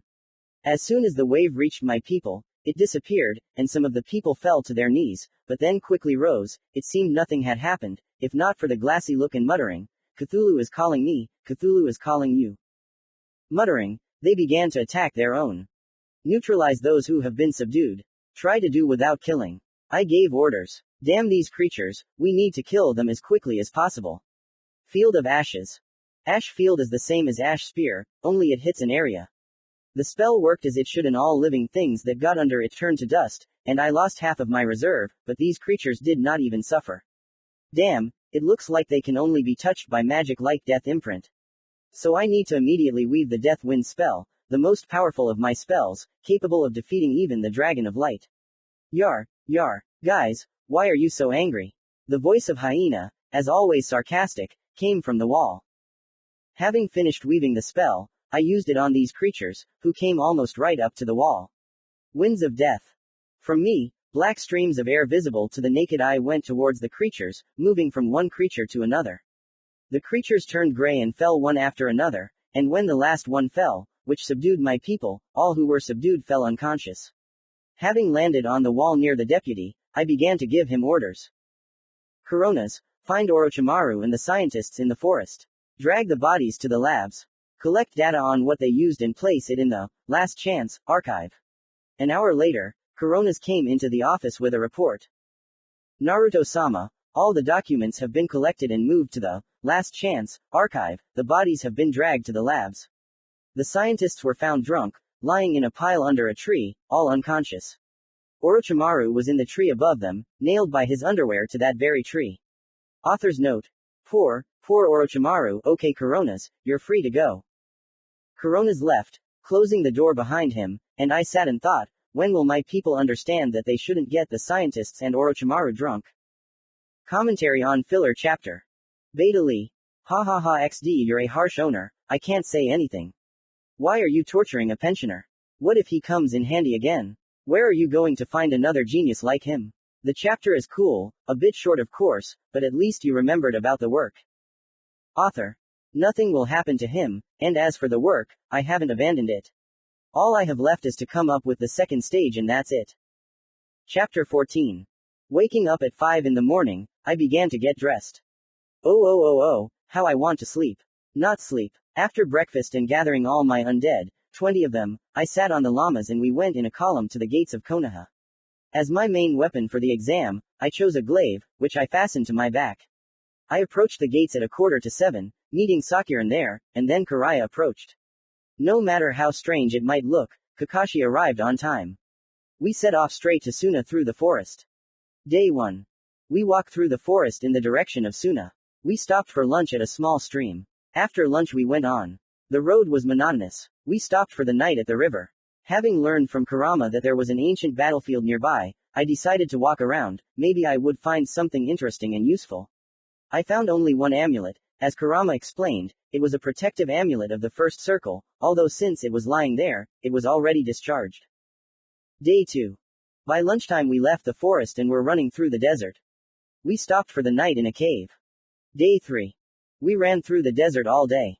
By evening the entrance to Suna was already visible. The entrance to the village was a gorge. Having finished the formalities at the entrance to the village, we were shown where the hotel was and told that tomorrow at 10 in the morning there would be an exam at the academy in room 214. There was no academy in Sunagakurazado until Shippuden. Please find a logical explanation. Waking up in the morning is one of the first. Since Sakuran was still sleeping in the next bed, I got dressed and went out to the living room. Since no one was there yet, I realized that I was the first to wake up. It was already 7 in the morning, so I went downstairs, taking the pass given at the entrance to the village and 5 skeletons, and leaving a note that I was going to look for a place to get a bite to eat. Looking around at the exit of the hotel, I went to look for the nearest cafe to get a bite to eat. 10 minutes later, my comrades who had woken up caught up with me and together we went in search of food. The cafe was found fairly quickly and we sat down at a free table. 5 skeletons stood behind me. The waitress brought us menus and began to wait for our order. I'll have the case cage cutlet, mashed potatoes and tea, Please, I said, looking over the menu. Sorry, but in feudal Japan, which Naruto's world is trying to imitate, did they already have potatoes? There was a betushka, there was. Me too, said Sakuran. And I'll have the golden sand salad, the red sand salad and tea, Karaya ordered. I'd like the same as the first two orders, please, said Kakashi. After a quiet snack, we saw that there was an hour left before the exam and leisurely headed to the academy. Approaching the building, we began to go up to the second floor, and Kakashi went further along the first. Having entered the necessary office, we began to wait for the exam to begin, examining the other teams. There in the corner are the Cloud Shinobi. A little further are the Stone Shinobi. And over there, in the center of the hall, is the Grass team. After some time, the doors to the auditorium opened and 5 Tsunajonin entered. The first stage of the Chunin exam is declared open. The examiners announced to all participants. The first stage will consist of your decryption abilities. Let one person from each team come up and receive a scroll with an encrypted address. Your goal is to come to the place indicated in your scrolls. Each scroll has its own address. You have 2 hours to complete this stage. Get started. I left our team. Having received a green scroll, I returned to my team and, having taken one of the tables, unfolded it. Something familiar, but I can't remember. Damn, this is definitely not for contact with Konoha. Neither in wartime nor in peacetime, muttered Sakuran. Exactly. Here it is. I remembered what this code is. So, if we move this part here, and use every third letter in every second word, and every fourth letter in every first word, then we get this address, Suna General Hospital, room number 83. What kind of code is this? Karaya asked. This is the Sunagoku Uzushiogakure wartime communication code. It means they were trying to take us down. So, talking and discussing the treachery of the Sandmen, we got to the place we needed and they let us in right away. In the ward, instead of beds, there was a desk, and behind it sat one of the many Tsunajonin. Before the start of the second stage, you have an hour. If necessary, you can go for supplies, since the second stage will last 3 days. No, we have everything with us, I answered. Then let's go. Half an hour later we found ourselves outside of Suna at a huge training ground, where the ruins of a huge city could be seen in the distance. Leaving us to wait for the start of the second stage, our guide went into the examiner's tent. Another half hour later, during which several more teams arrived, the guides and 4 more examiners came out of the tent. The second stage of the Chunin exam is declared open. Your task is to capture and hold key points in the ruins of the city for 3 days. Your guides will give you a map and a flag. Another Jonin approached us and told us to follow him. After about 15 minutes we found ourselves at the gate marked 18. Turning his back to us, he removed the lock and then hid it in his pocket. Returning to us, he gave me a map with a plan of the area, a black flag with the number 18, and told me to wait for the signal to start. Another 5 minutes passed in anticipation, right up until the moment when a light rocket flew into the air. Then the examiner opened the gate and let us go ahead, and we rushed towards the ruins without stopping. Commentary on Chapter 14. It seems like I scribbled something, but not what I wanted. At least in terms of volume, I wanted to do more. Lee. Yes, it still needs some work, she nodded in agreement. A little more attention to detail. The text turned out to be about nothing, although the tasks themselves are quite decent. For theoretical questions, for example, you can give a scroll with 6 to 7 formulas of the simplest mixtures that are still taught in academia and make them answer. For example, a formula is given A medicine, B a paralytic, C a mixture for a smoke pepper, gas, poison, bomb. Something like that. Vance. Lee, you're driving me nuts. Filler chapter number 2 or debriefing. And while our main character is taking the Chunin exam, a planning meeting is taking place at the Twilight Wolves headquarters. On the guild's territory, on the square in front of the main building, on the chairs they brought, the squads and their commanders are sitting. The deputy head of the guild and the chief financier of the guild, who is also its main toad, are sitting at a separate table. In front of the deputy are stacks of reports and denunciations, but there was also another stack of complaints. On those who particularly distinguished themselves, with the note, completely out of their minds. Then came the moment when everyone fell silent, and the deputy head of the guild stood up from his seat. So, I think we can continue our monthly planning meeting. Let's move on to these documents. He pointed to a stack marked, finally fucking nuts, and took the first sheet. So, the second assault squad, squad leader Shinatsu, mission, clearing out an underground casino. A man of medium build with long green hair that covered the upper half of his face stood up from the front row. Well, we seem to have done everything right. We broke into the casino, carried out a complete cleanup, took all the money from the civilians, and no one was hurt. Yes, no civilians were physically harmed, but they suffered morally and demand compensation. Now explain to me why your entire male detachment dressed up in women's dresses and sarafans during the mission, and during the cleanup sang the anthem of the country of flowers, about flowers and love for one's neighbor. To add effectiveness to the element of surprise. So, we will deduct compensation for moral injury from your salary. The deputy nodded to the toad of the entire guild and pulled out the next sheet of paper from the stack. Intelligence Group Number 6, Private Katsumaru. A complaint of harassment was filed against you. How do you explain this? And I would understand if it was about girls, but no, it's not about men. I didn't harass anyone, they harassed me. A man with a short haircut from the third row stood up. I was walking calmly down the street with the rest of the squad, when two guys jumped on me and started pressing against me, so I hit them in the ass with the flat of a blade to make them leave me alone. Some of the squad members confirmed his words with a murmur of agreement. Okay, let's leave it at that for now, but know that I won't go on reconnaissance with you. So, the next cleanup squad number 4, squad leader Gentoni, mission, liquidation of a drug den in the capital of the sea country. A plump man with short hair stood up from the 5th row. Having arrived at the scene, we eliminated the leader of the criminal group, neutralized his henchmen, and destroyed the goods. Destroyed the goods. You just dumped them in a pile and set them on fire from 4 sides. As a result, 2 stores and 3 residential buildings burned down. 18 people overdosed on drugs, and the entire city claimed that all this was done by a giant fire-breathing banana that was moving on a sailboat in the sky. As a result, your squad will lose its bonus for the entire year. The deputy took a sip of water from a glass and, having calmed down a little, took the next sheet. 4th Assault Squad, where is the commander? In the infirmary. Do you know why I'm not surprised? Because I guessed how your mission in the capital of the land country to destroy an underground warehouse of seals could end. These stumps with eyes thought of blowing it up. Not confiscating it for our benefit, but simply blowing it up to hell. Because it's faster that way, damn it. Those who survived the explosion even managed to get lost on the way back. Orochimaru. The named one jumped up from the middle of the seated people in robes. Conduct extreme orientation training with these topographic cretins. You can add some snakes. Next, the first liquidation squad. What the hell is this? The deputy yelled, bringing up a photograph of a dead body on a nearby screen, half buried in the ground in the city's main square. Only the legs were sticking out. How do you explain this to me? Punishment of the gods. Wah-at. Well, the locals had long cursed this maniac and wished for him to fall into the ground, so we made it so that they thought that the gods heard their prayers and did it. The deputy put his hand to his face with a loud slap. Okay, let's move on. Next up we have the 7th Assault Squad, squad leader Shintaro, liquidating the lair of a large bandit group in the capital of the Land of Water. All the windows were broken, all the toilets were blown up, the walls were covered in red paint, all the survivors were drawn on with felt-tip pens and placed in unambiguous poses. A banner with the inscription, Retribution, was stretched across the facade.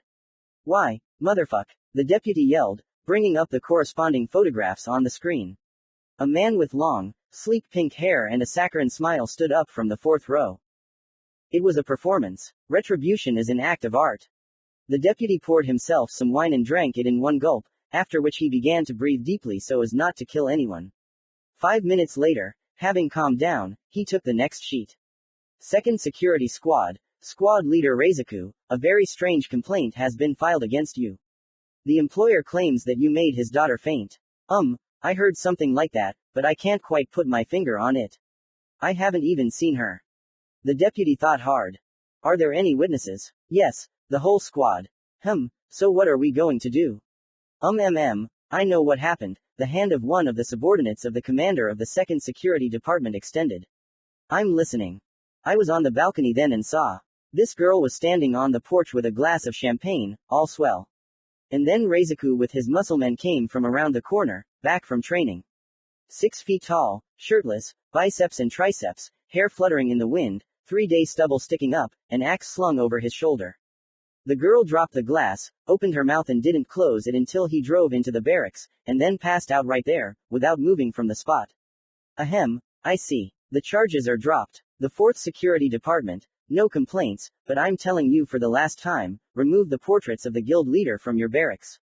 I have a feeling that you pray to him there and sacrifice virgins once a day. I'll come and check in a week. Next, the 5th Liquidation Squad. You had a mission to kill Reiner Stryer, who kidnapped and sold girls. The mission said to cut him up and throw him in a well. You did well with the first part, I commend you, but pay attention to the question, what is his body doing in our morgue? It's a gift. Present. Yeah, a gift for the commander of the 7th Assault Squad Shintaro, so that he doesn't bother my fighters anymore. Okay, we'll leave that out for now. Next we have a complaint about the head of the scientific department, Orochimaru. Why did you do this? The deputy yelled, bringing up another photo on the screen, where Orochimaru was parading naked in front of the daimyo of the Land of Lakes. My clothes are missing. Don't lie, you take 10 spare sets with you. I'm not lying, all my clothes came to life and ran away as a result of one experiment. Then the second claw, what is that? The screen showed half-naked members of the squad dancing a white waltz with mannequins in a clothing store. We tried so hard to reach our goal. And how did it help? Yes. And where was your goal, and most importantly, why did you have to get to it in this particular way? In a mental hospital, and I worked there as the head doctor, but we couldn't think of another way without causing a stir. So it didn't cause any fuss. No. The deputy sighed heavily. We're done for today, get out of here, freaks, before I kill you. A minute later, there was no one left on the square, and the deputy himself went up to his office to calm his frayed nerves with alcohol, because it is precisely because of these complaints that the planning meetings are held once a month. After these planning meetings, the deputy has to restore his nerves for a whole month. Chapter 15. We reached the ruins in half an hour. Well, as we ran, or rather flew to the llamas, while the skeletons got to the ruins by land, and they will get there in another hour. The ruins looked majestic. It looked like there used to be a huge city here. We decided to fly to the city center, where an almost intact tower remained and it was marked on the map as one of the key points. Another 5 minutes later we landed on the roof of a 5-story tower, next to an installed flagpole.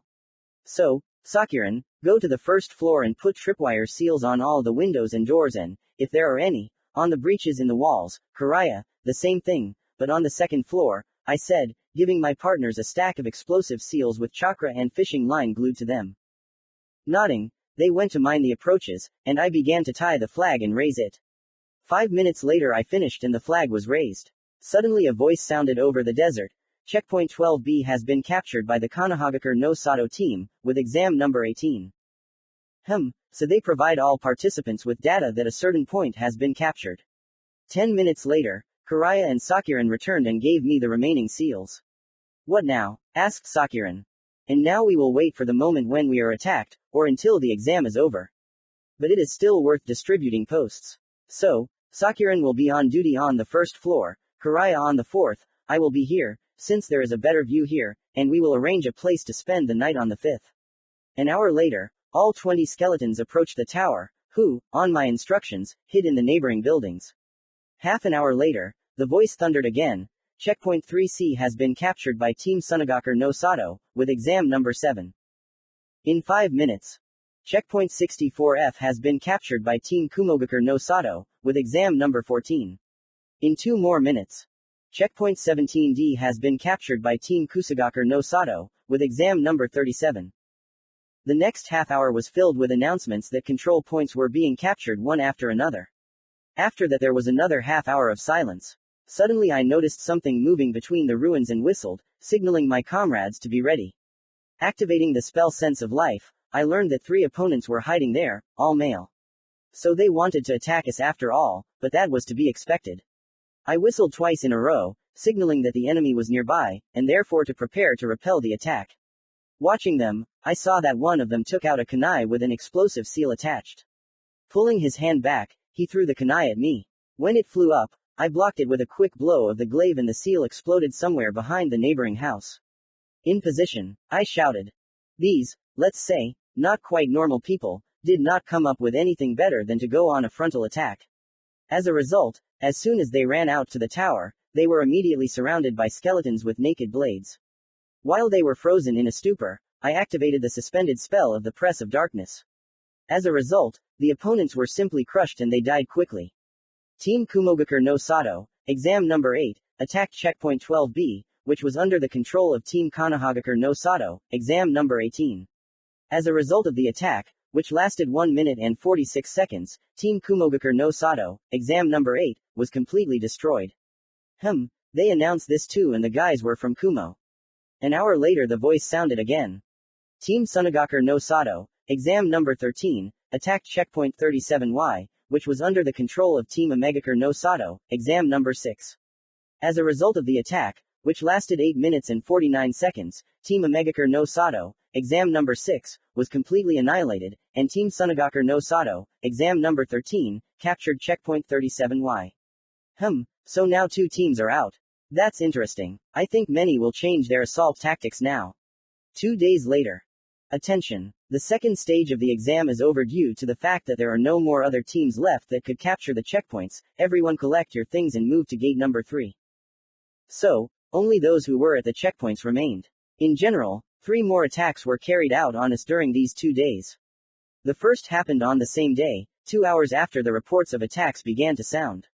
The attackers disappointed me, they acted exactly like the group before them. The third attack happened an hour ago and also along the same line as the first. But the second attack was more thought out. They attacked at night. Well, how did they attack? They tried to attack but were blown up by tripwires, and all we could do was remine those openings on the second floor that they climbed into. 2 hours later we were already at the gate. We arrived shortly before the last group and began to listen to what they were telling us. Everyone who is left here has passed the second stage, and now let the group leaders come forward. I left our group. Now, this examiner will come to you with a box from which you must take out a ball with a number. The examiner started to walk around us, and I got the ball with the number 13. Now state your numbers. 7, 3, 1, 10, 14, 13, 9, 2, 4, 5, 12, 8, 6, 11.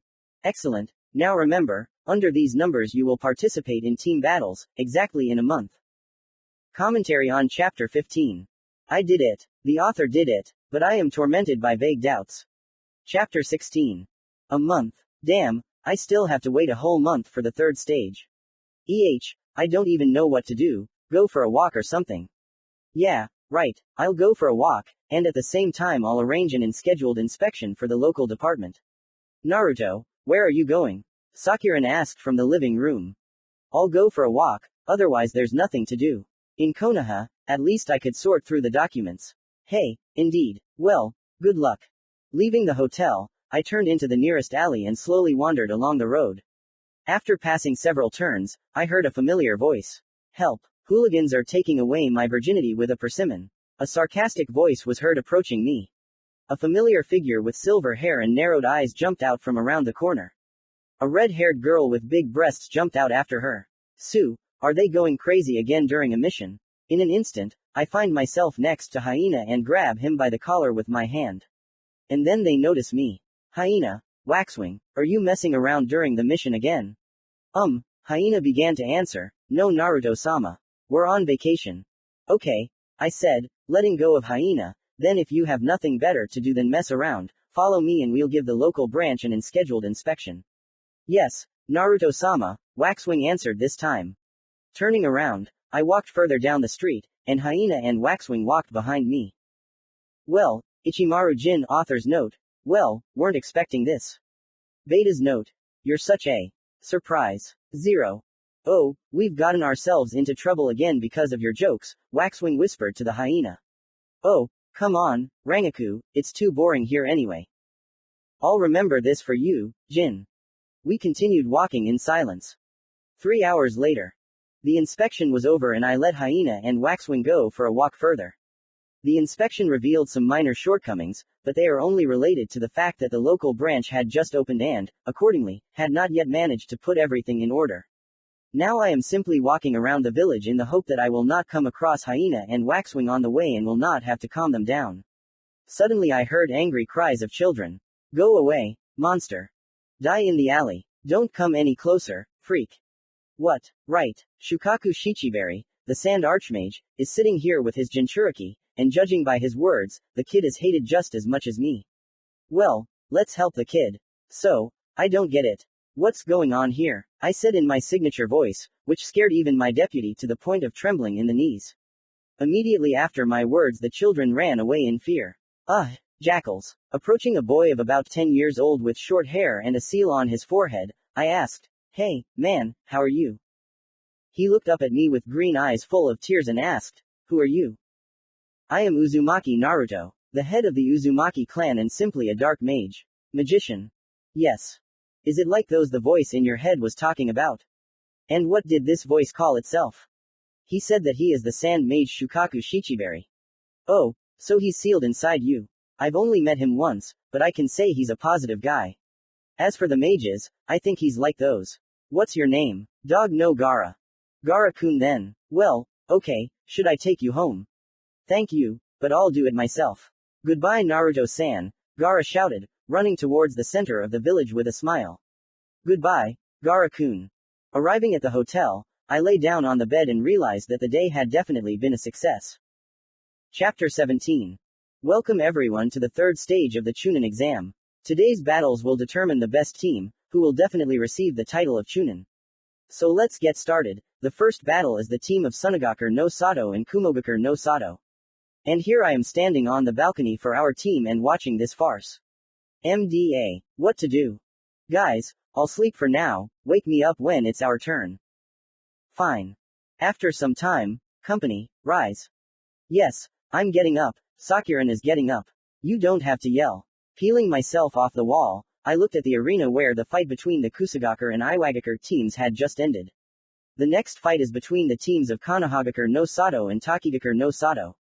I request the teams to the arena. Having descended, we stood opposite a team consisting of 3 guys. Having cracked my neck, I looked closely at their souls. Karaya, you take that guy on the left, he's just your level. Sakuran, yours in the center. The strongest one on the right, he's mine. Okay, they answered me in chorus. Begin. Immediately after the command to start, I unleashed the battering ram of darkness on my opponent. Sakuran and Karaya rushed into close combat. I quickly close in on my opponent and unleash a blow from the naginata on him. The opponent dodges and bounces off me, making seals. Sweden. Water bullets. Bone barrier.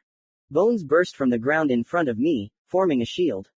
The enemy's attacks are powerlessly shattered against the shield, which is still slightly damaged. I dispel the shield and throw the bone wind spell suspended in the aura at the enemy. He tried to dodge, but some of the bone fragments hit his left arm and the left side of his chest. Sweden. Water dragon. Veil of darkness. A translucent film of darkness appeared in front of me and took the blow of the water dragon without even sagging. Yeah, I should have used a weaker shield. Okay, time to finish. I attack with a ram of darkness and under its cover I get closer to the enemy, piercing his chest with a naginata. A sharp turn of the naginata in the chest and the pierced heart is torn apart. Looking back, I saw that Sakuran and Karaya were already finishing with their opponents. 5 minutes later it was all over and my help wasn't even needed. Sakuran and Karaya got off with just a couple of light wounds. Damn, if the rest of the fights are like this, we won't last long, Sakuran said as I bandaged his arm. Then leave it all to me. I can finish it all in a moment. Okay, answered Karaya, whom I had bandaged. After some time, we went out into the arena again, where immediately after the referee's command I unleashed the great press of darkness on the opponents. All that was left of them were broken bodies, but this had an unexpected effect on the one hand, and a completely expected one on the other. All the teams that bet against us simply gave up. As a result, we ended up the winners. But it was somehow too easy. Although, everyone wants to live. Now all that was left was to return to Konoha and get our well-deserved Chunin vests. As I was leaving, I said goodbye to Gara and said that if he was in Konoha, he should drop by for a visit. Here are your Chunin vests, now you have access to the shinobi library, the Hokage said. PFF'd, a shinobi library. I have a library of techniques in the guild, at least 3 times bigger. A year and a half later. All the Jonin gathered here will take command of 1 team of genin each. Kakashi, you will take team number 7. Naruto, your team number 9. Sakuran is your 13th. Kirai, you will take 11th. The Hokage said. After voicing 4 commands, I no longer listened to him, since I already knew all the ones I needed. You'll receive your orders tomorrow at 10 in the morning. Don't be late, the Hokage said, looking mainly at Kakashi. You can go. Having said goodbye to the Hokage, we left the residence. A year and a half had already passed since we became Chunin. We trained with the entire previous team and after half a year we received the Jonin patent. Unfortunately, not everything went well. Several times the tasks were on the verge of failure. Karaya ended up in the hospital 3 times in a very serious condition, and Sakuran lost his right eye. Now we have received the teams. Okay, see you tomorrow everyone, said Kakashi and went home. After waiting until he was out of sight, I asked my comrades, well, shall we bring him tomorrow? Go ahead, Sakuran smiled cheerfully. I'm with you, Karaya supported. Then tomorrow at his house at 9 in the morning. Okay, see you tomorrow. Konoha, 9 in the morning. Well, have you hidden all the chakra? I asked, and after waiting for nods, I continued. Then take the ropes and let's go. Carefully making our way through the window of Kakashi's house, we crept up to the living room where he was. Looking through the door, I saw that he was sitting in a chair with his back to us, reading his pornographic book. Sneaking up to the unsuspecting Kakashi, I cast a bone paralysis spell on him, after which we quickly packed him into a bag and dragged him to the academy. We got there just before 10 in the morning, when all the Jonin had already gathered. What did you bring? Asked Asuma. Rather not what, but who, answered Sakuran. And who? Kurenai asked. Kakashi, Karaya answered with a grin. Looking at the shocked faces of the Jonin present, I realized that it was only for this reason that Hitaki had to be dragged in. The silence was broken by Iruka, who had come out of the classroom. You can take the teams. Letting everyone go ahead, we entered last, dragging the bag with Hitaki behind us. Leaving it in front of the teacher's desk, we turned to the remaining students. Team number 13 is behind me, said Sakuran with his trademark grin that had become all over his face over the past year. He started grinning like that after losing his eye, to show us that he wasn't worried about it. Unfortunately, eyes are the only thing that life mages can't restore. Beta's note. But they're awesome when transplanted by medics. The main thing is to pick the right color, and it's not a pity to shake down any jerks to donate. Sakuran walked out the door with his team, and then Karaya took the floor. Team number 11 is behind me. Now Karaya has left the office. Team number 9 is behind me. I turned towards the door and walked away, but stopped at the exit from the classroom and turning my head said, oh, right. Team 7, your sensei is in that bag. You don't have to thank me for not having to wait for him for 3 hours. Then I turned and walked into the park, and my team followed me. Having settled down on one of the many benches, I motioned for them to sit on the one opposite me.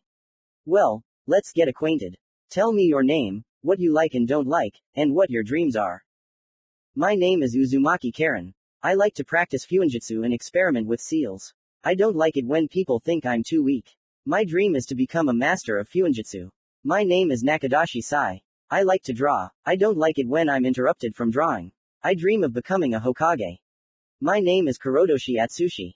I like to read. I don't like it when someone spoils my books. I dream of becoming a famous shinobi writer. Author's note.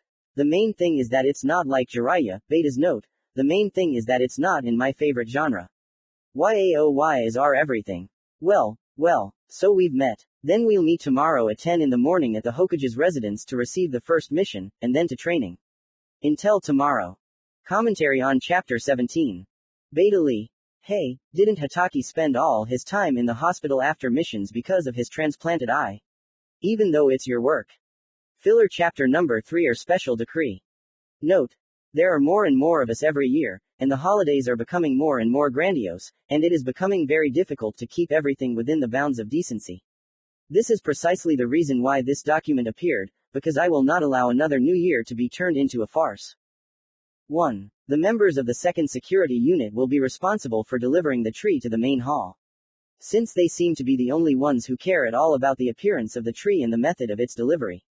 1.1 Also, until the New Year celebration, the 2nd Assault Squad is prohibited from approaching the tree. 1.2 Not why, but not to approach. I still remember that bald and broken tree that you put in the main hall, knocking down all the doors along the way and even breaking through a couple of walls. 2. Decorating the Christmas tree is under the jurisdiction of the 4th Security Section and the 5th Claw. 2.1 No, photographs and portraits of the guild leader are not good decorations in themselves. 2.2 And naked girls too. 2.3 Naked men especially, I'll twist your head off for that. 2.4 Do not use explosive, ceiling, shield, gas, water, wind, earth, fire, are you serious? Lava seals of any kind as decoration, morons. 3. Cleanup squad number 4 will handle the fireworks. 3.1 Exploding food on the table is punishable to the fullest extent of the law. 3.2 Self-guided firecrackers are punished even more severely. 3.3 And for the self-igniting spruce, I will personally give you a lecture. All 72 hours of isolation from normal society. 4. And now, my friends, the most delicious part. What you can't, absolutely can't, and absolutely can't bring to the event. 4.1 Porn of all categories to be played on the big screen in the main hall during the speech of the guild leader. 4.2 Hard metal on a waltz tape. 4.3 Homemade alcohol. 4.4 No, pouring alcohol inside candies won't work either. 5. Don't get the science team or Orochimaru drunk. 5.1 I don't want to prevent an invasion of various creatures right in the main building. 6. The use of any techniques during the holiday is prohibited. 6.1 At least do it not in the main hall. 7. Orochimaru is forbidden to summon his snakes for the holiday. 7.1 The excuse that they also want to eat won't work. 8. It is forbidden to ask cadets to hold an apple on their head. 8.1 You are far from all accurate in throwing kunai, senbon, shurikens or any weapon. 8.2 Even more so when intoxicated. 9. This document is forbidden to be shown to the head of the guild. No, I'm not saving his nerve cells, but I'm afraid that when he finds out about your funny adventures, the guild will thin out by 80%, and the size of the cemetery will increase by those same 80%. Commentary on Filler Chapter 3 or Special Resolution. Catch the special pre-New Year chapter. Happy New Year. Since the author is in the 10th grade, he was harnessed to be Santa Claus.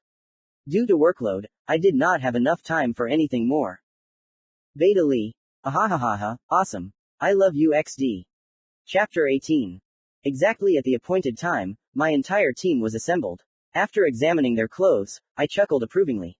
They were dressed in comfortable clothes that did not restrict their movements. In this way, they did not make the most common mistake of almost all genin, who try to wear something prettier and brighter. Once again, I glanced at them and spoke. So today we will take your first mission. In the near future you will only be doing D-rank missions. I will tell you right away that you will be doing them on your own. I am here only as a teacher and a curator who will only interfere in cases when it is really necessary. However, this will not stop you from contacting me with a question, clarification or any details. However, you will almost certainly not like this rank missions. Is everything clear? Yes, sensei, they answered me in chorus. Then let's go ahead. Having entered the tower, we went to receive the task. Our task was to clean the falcon cages, which were located right in this tower. Having quickly led my charges there, I pointed out to them the cleaning supplies already there. Fortunately, there were few cages here and they were not too dirty. Having sorted out the cleaning supplies, they set to work, prudently putting on rubber gloves, which were among the supplies. Naruto-sensei, tell me why we remove them, asked Atsushi. What are you talking about? I said, looking at the other guys, who were obviously also interested in this. The falcon cages need to be cleaned so that the birds themselves don't get sick. If they get sick, then Konoha won't be able to send an alarm message to any allied village. This means that Konoha will be almost completely cut off from the outside world. Then we'll have to send a message with shinobi, but this greatly increases the possibility of the message being intercepted or substituted, which is unacceptable. Understood. Yes, sensei, everyone answered in chorus. Half an hour later everything was finished and we, having received the money, went to the number 9 shooting range, which was assigned to our team. There were several logs with targets on the shooting range and a small river running through it. So, today I will check your physical fitness, and only then will I decide in which direction you should develop. For starters, 10 laps around the training ground, I gave instructions in my signature commanding voice, which I had trained well on the members of my guild. Hee, my deputy still thinks that I don't know what kind of nonsense my subordinates are up to. And I know about the stack of documents marked, completely out of their minds, and about his special decrees that he creates in an attempt to maintain order. Moreover, I know that during my absence the last chance archive has tripled in size. But it still doesn't work and they continue to act up, finding new ways to do so without violating the deputy's decrees. Sometimes I am amazed at the vastness and obvious inadequacy of my subordinates' imagination. Silently and without objection, my subjects. That is, my charges began to run. By the end of the 10th circle, they were barely standing on their feet. Yeah, my physical form at the time of my becoming a genin was clearly better. And we are the same age. Karen showed herself the best of all, although she, like the others, is standing with the last of her strength, but unlike the others, she stands quite confidently. Well then, everything is bad, I said, and began to look at the dejected faces of my charges. However, not as bad as it could have been. I see the direction in which you need to be developed. To begin with, we will increase your endurance and chakra control, and only then will we increase your physical strength. That's all for today, you can go your separate ways. We'll meet tomorrow at the same time and in the same place as today. By the end of the day, I met with Karaya, Sakuran, and Kakashi. We went into a small cafe and began to share our impressions of our charges. I was the first one. Well, in principle, the guys are not stupid and do not get overly indignant. If they do not understand something, they ask immediately and listen attentively to the answer. However, their physical training was not up to par. Of course, they did 10 laps around the training ground, but after that they could barely stand on their feet. However, it could have been worse. I have worse, answered Kakashi. If Uchiha is still okay, smart and everything is fine with physical training, although he behaves a little detached, but this will pass with time. Let Itachi return to the village and take on some of his responsibilities, but for him, what is left is not enough. In general, a slightly tired guy, then Inuzuka and Haruno. Sighed Kakashi waving his hand. Is it that bad? Asked Sakuran. I'll start with Haruno. Imagine a lovesick and frail fool who will die after just one lap around the training ground, who also constantly yells at Sasuke-kun, which irritates and distracts the latter terribly, but to his credit, he endures and remains silent. If you can imagine it, then increase it all 3 times and add self-importance the size of a rock with the faces of all the former and current Hokage. Now Inuzuka. Well, what can I say? An electric broom with a perpetual motion machine and an endless source of energy, but with almost no endurance. At the same time, he constantly yells at Sakura-chan and is clearly in love with her. However, this fact irritates her and she constantly beats him. In general, out of the whole team, only Uchiha is normal. Well, that was bad luck, Karaya said thoughtfully. Sakian and I could only nod in solidarity with her opinion. Well, I was luckier than you. I got well trained physically, smart, and most importantly friendly guys. In general, they support the tradition called Team Number 13, a smiling Sakuran answers us. Well, everything is the same for me as for Naruto-kun. The team is friendly, smart, but there are problems with physical training. Let's sum it up. Sakuran was the luckiest of us all. Kakashi suffered the most. Hey, it looks like that, Sakuran said, adjusting his eye patch. Sakuran-kun, that's why you don't go to the medics to restore your eye, Karaya asked. I didn't want to say that. Besides the fact that it's a reminder to me of my mistake. I have a curvature of the chakra channels there. Even if it doesn't affect the overall chakra flow, none of my eyes will take root now. A view from the outside. That evening, the cafe where the main character was packed with Jonin mentors. It was a kind of tradition. All Jonin mentors gather there the day after receiving their orders and complain about their charges or, on the contrary, brag about them. Gradually, the conversations flow to other more or less significant topics. Commentary on Chapter 18. Yes, I did it. Li Chong. Congratulations. Chapter 19. It's been a month since I took over the team. They've been doing their missions and training diligently. Yesterday, I was informed that we'd be given a C rank mission today. When I received it, I didn't have to send them home to get their gear. The mission was not far from Konoha. I was standing at the gate, explaining the mission to my students. Our task is to destroy a gang of bandits that operates on the road near Konoha. There are approximately 10 of them. I will not interfere, but if you have any difficulties, I will. Remember that even at your level, you are stronger than an ordinary adult. Is everything clear? Yes, Sensei, my students answered in chorus. Then let's get moving. The task was completed in 4 hours. I didn't have to interfere. They worked quite originally. Having waylaid 3 bandits by the road, who hadn't caught anyone, they planted several explosive seals on them. When they returned to the camp, my charges blew them up, killing almost everyone and finishing off the wounded who hadn't died from the explosions. Upon returning, we received the money, but they asked me to stay, so I sent my guys home and stayed with the Hokage. Immediately after his words, there was a knock on the door. Come in. Karaya and Sakuran entered the office. There's a mission for the 3 of you. You're going to help Kakashi. He sent word that his mission has gone from C rank to B rank. It's possible that it will go to A rank. Head out right now on the road towards Wave Country. Your charges will be informed that you won't be around for the next few days. Do it. Yes, Hokage-sama. Coming out of the office, Sakuran asked with a grin. So what? Team number 13 back together. Exactly, my friend. Exactly. Now all that's left is to catch up with Kakashi-san. Yeah. Commentary on Chapter 19. Author. My imagination is dead. Beta. Slacker's smiley face gently strokes the frying pan. Author. No, I tried. Looking around suspiciously, he climbs into a bomb shelter somewhere in the depths of Siberia. Filler Chapter 4 are the Twilight Wolves Media. Topic. TV program for tomorrow compiled by Department of Culture and Ethics Center.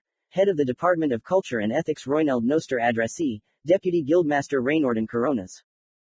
7:30 morning program, Wake Up, Idiots, hosted by Orochimaru on regular days and Raver Grown on holidays. Note. Raver, don't go too wild, you staunch teetotaler. 7:50, Funny News, an informational program about the events of the previous night. Host. Royneld Noster, note. Who else will read this nonsense? 8 o'clock Children's Educational Program, These Interesting Little Animals. Host. Orochimaru, note. Only this time it can't be about snakes. 9:30 Talk Show, Relic Lottery. Host. Nordir Gendelst. 10 o'clock Analytical Program, 20 Ways to Shut Up Shintaro with a Sledgehammer. Host. Kundo's Lake. Note. Still relevant 11:20, The Entertaining Persimmon and Its Friends, Ichimaru Jin's live report from the underground persimmon garden. Note. Where the hell do these come from? 11:40 Physical Education Program, Becoming a Cage in 20 Minutes. Hosts. Ichimaru Jin, Orochimaru and Kusaka Dender. 12 o'clock, Weekday News, an informational program about the guild leader's plans for tomorrow and what his subordinates managed to do in the first half of the day. The hosts change regularly. 1300 Intellectual Game, question. Host. Garananal Rezana. 1350 Educational Program, Excursion into History. Hosts. Jerome Gisbat and Driscoll Berchi. 1430 Action Movie, Kill Shintaro. Starring Ichimaru Jin and Matsumoto Rangaku. 1540 Romance Series, Blue Light of Love. Starring Ichimaru Jin and Matsumoto Rangaku. Note. What did you think at first? 1700. Hysterical Inserts, with Garatsu Gennaro, live from. Note. Who released footage from the women's shower in the middle of the day? 1715 Documentary Program, Domestic Manufacturer. Today we will talk about Blacksmith Workshop's 1740 Entertainment Show, Cooking Duel, Meat Products. Hosts. Orochimaru and Matsumoto Rangaku. 1810, Cheerleading for Beginners, Master Class. Host. Shintaro, note. Stop it already. Cheerleading is a woman's activity. 1830, Evening News, what other funny things Naruto Dono's subordinates managed to do. 1900, Pulp Fiction, live broadcast from the office's mess. 1930 Documentary Program, Techniques of the Past. Host. Roland and Grow 2000 Entertainment Program, Tear Them to Shreds. Host. Matsumoto Rangaku. 2030, Tell Me Everything, half an hour of psychotherapy with a chosen unfortunate. Host. Gord Lyson. Note. Forgive us, those who watch this and those who end up there. Television is not responsible for your mental health. 2100, Good Night. Host. Raynorden Coronas. 2115, Entertaining Hunting. Host. Ichimaru Jin. 2200, Night News, what, in general, this day was most memorable for. 2300, Mysterious in the Shadows, a mystical program. Today's story is about Reizaku and the refrigerators in the officer's mess. 030 Erotic Film, Give Me a Piece of You. Starring Landena Shentz. 215, Tough Guys, a tournament on fights without rules. Today on the program, Reg Stone vs. Rakist Srend. Subject. Newspaper to raise the fighting spirit of guild members compiled by Department of Culture and Ethics Center. Head of the Department of Culture and Ethics Royneld Noster Addressee, Deputy Guildmaster Raynorden Coronas. Editorial. Editor-in-Chief. Raynorden Coronas, note. Who else is going to monitor what you put in here? News articles. Orochimaru and Shintaro, note. At least the news is without caustic remarks. Designer. Gord Lyson, note. A morale boost. Well, photo artist. Matsumoto Rangaku, note. And what will be there, in these photographs? Literature and Fine Poetry column. Kusaka Dender, note. I don't want to know what he writes about. Self-defense lessons column. Gome Centauran's, note. I don't understand why, but let it be. Sports column, Jerome Guispat and Driscoll Berchi. Food column, Souls Mistorn. Note, now we know what was for breakfast back then. A column of entertaining techniques, Ardeno Ponger. Humor column, Gizern Togustus. Note, interesting combination of the incompatible. Psychologists column, Gord Lyson. Note, do you want to inspire your readers or kill them? Wolf Messenger, issue number N. Top news, corruption among the guild's high command officers, Shintaro, Roland Groh, and a hamburger, the mystery of the Mad Knight laughter revealed. What does Orochimaru and Ichimaru have to do with it? Sports news, a football tournament will be held among guild members on the eve of the guild's founding day. Self-defense lessons, today we will teach you how to protect yourself from mosquitoes. Culinary recipes, fried octopus tentacles, yeast sushi, and fish baked in metal shavings. Fresh humorous miniatures, about shinobi in a bed, about shinobi in a hamburger, and Naruto Dono punishes subordinates. Commentary on filler chapter number 4 or the Twilight Wolves media beta Lee. Hee, did Orich and Jin mix something up again and laugh half the night? Aside. And as always, the bastards didn't share. Well, yes, football. With our blockheads, Orochi-san, maybe you could share, nay. Oh, mosquitoes are evil. But I wouldn't risk smearing myself with Orochi-san's reagents. It's not for nothing that he and Jin are so high. 0. Oh. No, well, yeast sushi is not so bad, though it's better to fry them in sesame oil. It will definitely be tastier than raw. The fish turned out great. Though I got tired of throwing out the shavings, but otherwise it's fine. I especially liked that the fish was covered with a crispy crust on the inside. Wenstorn. Oh, you must have been really touched, since you wrote so much. Chapter 20. We were moving towards Kakashi's team. I was flying over the forest, and Sakuran and Karaya were racing below. I decided not to take the undead with me.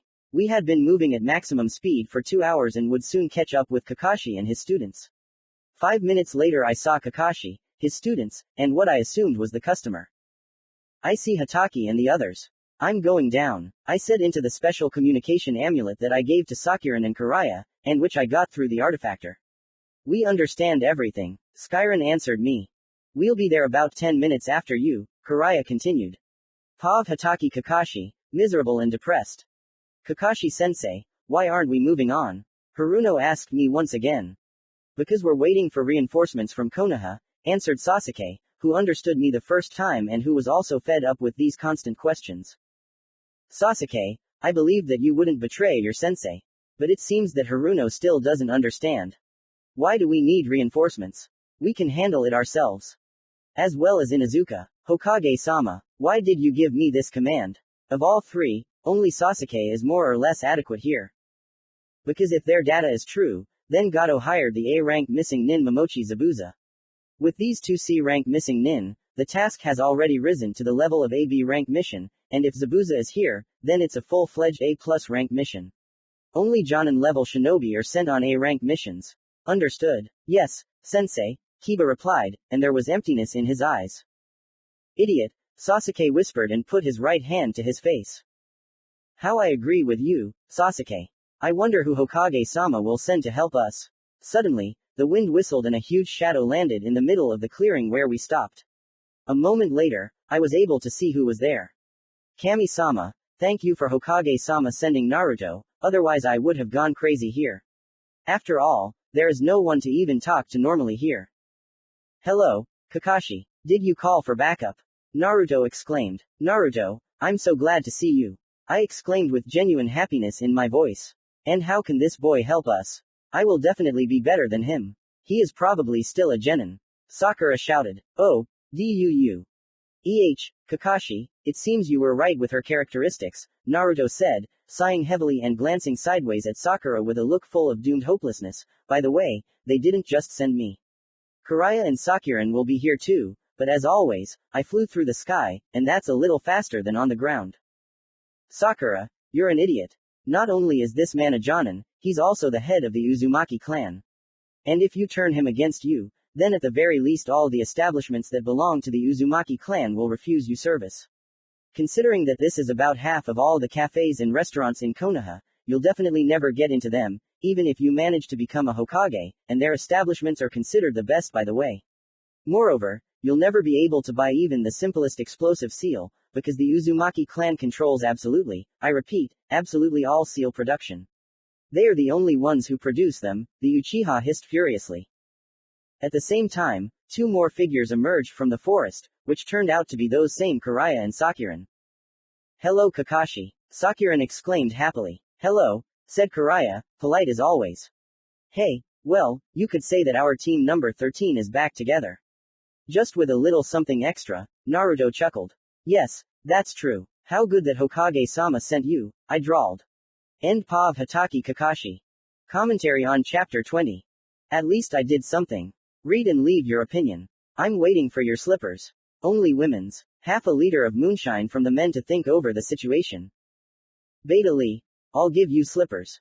Throwed the first aid kit at his head. Oh, strike. And forget about that fly agaric decoction. Rolled up her sleeves and headed off to organize a reason for using the first aid kit. I'll at least smell you one more time. Musa-san and I will roll you up. Got it. Stern glare. Better yet, drink some tea. Natural, herbal, with pastries. Dragged him by the bandaged head and kissed him on the ear. Wenstorn battered and crippled, muttering under his breath, you won't take my precious away anyway. I had a tie for secret drinking somewhere around here. Filler Chapter 5 or Toby versus the average Twilight Wolf. On a deserted road, two personalities crossed paths. Both personalities belonged to different structures. One was an ordinary, unremarkable member of the Twilight Wolves Guild, and the other was a member of the Akatsuki group. From the Twilight Wolves was Akari Kenoda, and from Akatsuki was Toby, just Toby. And then these two personalities met. They stopped exactly opposite each other. I am the great Toby, and who are you? Toby began in a pathetically stupid voice. I'm Super Akari, Kenoda answered, striking a bodybuilder pose. What are you doing here? Oh, Akari has a great and secret mission from the big important boss himself. Oh, tell me. Akari can't tell it, because it's very secret, and Akari forgot it. Then what are you doing here? Oh, this is important. Akari remembers the mission. Tell me, Toby, do you remember anything? Yes, Akari remembered. It was an important task. I was told that no one else could handle it. The big important boss himself gave it to me. He said so. Akari, I have a task exclusively for you. Go and eat someone else's brains with a teaspoon. Oh, this is a very important task. Exclaimed Toby, whose right eye began to twitch. Yes, and so, you will show Akari where your brain is so that I can eat it. I don't have it, but maybe I can help you. Oh yeah, Akari shouted and started speaking in a soulful, creepy voice, Toby. Kill the Hatter and the big white Aizen. The big important boss will pay you a lot of money. However, Akari's gaze caught on Toba's clothes. Oh, listen. Let me wear your raincoat. Toby was already beginning to curse the moment when he decided to entertain himself once again. No, it is a very important part of the uniform. What's it to you? I can give you a candy for this. No, Toby can't. What's it cost you? Akari shouted in the voice of a finished drug addict on drugs, clutching Akatsuki's cloak with his hand. At this point, Toby was very surprised, as he clearly used a technique that prevents anyone from touching him, but this person was able to do it without even noticing. Fearing for his psyche, Toby decided that he absolutely and urgently needed to run away to save what was left of it. Oh, Toby remembered. Toby needs to go and complete the task. Akari will help you. In a complete panic, Toby broke free and used Kamui to escape. Half an hour later, 40 kilometers from where Toby had encountered Akari, he muttered. Damn it, again, of my own free will. Talk to those psychos. No way, even if it takes to collect all the Biju, I'll just give up on my idea. But I'll never talk to those psychos again. And he didn't even play, unlike me. He's really like that. I'm already scared to meet their superiors. If everyone there is like that, then what kind of psychos are sitting at the head of their guild? That's it. As soon as I see any of them, I immediately run away in Kamui. By the way, or maybe Itachi left because she met one of them. I need to find out more about this. Where is Kisame wiping himself? At this time, a sad Akari was walking to headquarters, as his new friend left very quickly. Commentary on Filler Chapter 5 or Toby versus the average Shadow Wolf. I'm PPP. Lee. Yeah, I can feel it. At least he wrote a sequel. She kissed him on the cheek and handed him a glass of water and an aspirin. Wenstorn. Hick. Looking suspiciously at the pill and water, he takes it out of his bag and sucks on an unopened bottle of homemade wine, completely ignoring the pill and water. Chapter 21. We stopped for the night at a small clearing. The next day we were supposed to arrive at the village where the bridge would be built. The dove, ahem, Kakashi's students and the customer were already asleep, and we were sitting by the fire and talking. Apparently, Kakashi really missed normal communication. According to him, he can only communicate relatively normally with Uchiha Sasuke. Suddenly, the signal spell gave a signal that two people had crossed it. Perhaps one of them was Momochi Zabuza. There are two people moving this way, I interrupted the conversation. Asked Sakuran. I think one of two. Who goes there? Karaya asked. Me and Kakashi. Then Karaya and I will remain on guard. Having risen from the log, I grabbed the staff standing nearby and went into the forest. Kakashi followed me. A second and we disappeared into the night darkness of the forest. Momochi Zabuza Pav. It looks like we've been discovered. Are you sure, Haku? Yes, one of the chakra sources is moving right in our direction. It's already close. We stopped and waited. A few seconds later, two shinobi jumped out in front of us. Damn it, it wasn't them. Copy Ninja Hatake Kakashi and Shadow of the Dead Uzumaki Naruto. Did the old man really have enough money to hire you? Oh, no, I'm just reinforcements, Uzumaki replied. And what are you doing here? I heard that you were ordered to do it, right? To hell with this order. I'm not going to die because of it. What do you want? To live. I want to live as long a life as possible. I can provide you with that, Uzumaki grinned. And what is the price? You will obey me until one of us dies. This is a very high price. But the gift is no less, because in addition to the impossibility of dying from old age comes strength, regeneration, speed. But that's not the only catch. That's right, you'll have to change your diet and daily routine. In what sense? You will have to feed on blood and for some time you will not be able to go out into the sun, since its rays will be deadly for you. To live not long, but to be on the street whenever and as much as you want and eat whatever you want, or to live forever, but only at night and feed on blood. In my opinion, the choice is obvious and it is not in the direction of agreement. It's only at first that you'll have to be at night, and no one will stop you from eating regular food, but you'll still have to drink blood. Then, can Haku be given something similar? Can. Naruto, Kakashi said, do you know what all this stuff you do is called? Yes, it's called recruiting promising personnel. Do whatever you want, Hatake said and turned around and walked away in the opposite direction. Well, now let's take care of you, Uzumaki said. Looking into his eyes, I immediately regretted agreeing. End Pav Momochi Zabuza. He. What a wonderful feeling to finally get vampires, even if they are lower ones at the moment, but it is all temporary. I spent the whole night on their transformation. Several rare plants, a rune circle that encircles the pentagram, carving 73 symbols on the body with a ritual knife, which cannot be mistaken otherwise the one being transformed will die and rise as a simple ghoul and the rare herbs will be wasted in vain, and at the end, cut the throat of the one being transformed, directing the flow of blood into his mouth, while reciting the ritual chant throughout all these actions. After waiting for them to wake up and giving orders to get the hell out of the city where my guild is located, and most of them don't even know that the city has been restored, I returned to my people, who were just waking up the genin. Sakuran was in charge of waking them up, which means it was combined with washing with ice water. Ignoring Sakura and Kiba's indignation, we started breakfast. After him we set off on our way. We arrived at the place in an original way. We sailed on a motorboat, rowing with oars, as they said for conspiracy, and when we disembarked, he turned on the engine and sailed away. It was at that moment that I experienced an almost irresistible desire to experiment in necromancy. Moreover, the role of the test subject was determined to be the boatman. As Kurama sang one of the songs of another world, like, I will kill you, boatman. However, not everything is so bad in this world and we managed to settle in the house of the customer, who drank without drying out the whole way to the village. As it turned out later, Kakashi again let everything slide and did not train his students, read guinea pigs. Okay, he was lucky with our team and we trained ourselves, but of his students, only Uchiha himself trains. In general, he decided to teach them to walk on vertical surfaces. Moreover, he cut the training stage in half. After all, to begin with, a stone surface is used there to teach them to release chakra, and a wooden one to control the amount of released chakra. Is it just me or is he just mocking them? They tried for 3 days. Almost 3. Uchiha immediately showed that he could do it and went on patrols along with us, but the other 2 cadres suffered. At the end of the 3rd day, a whole gang led by Gato, whom Zabuza told me about, ended up on the bridge. I knew Zabuza couldn't handle it. And you, as I understand it, are Gato? Asked Sakuran. Today is your last day, shinobi. Why is it that if someone has gathered a bunch of rabble around himself, then he thinks that the only thing cooler than him is hard-boiled eggs, and even those are his?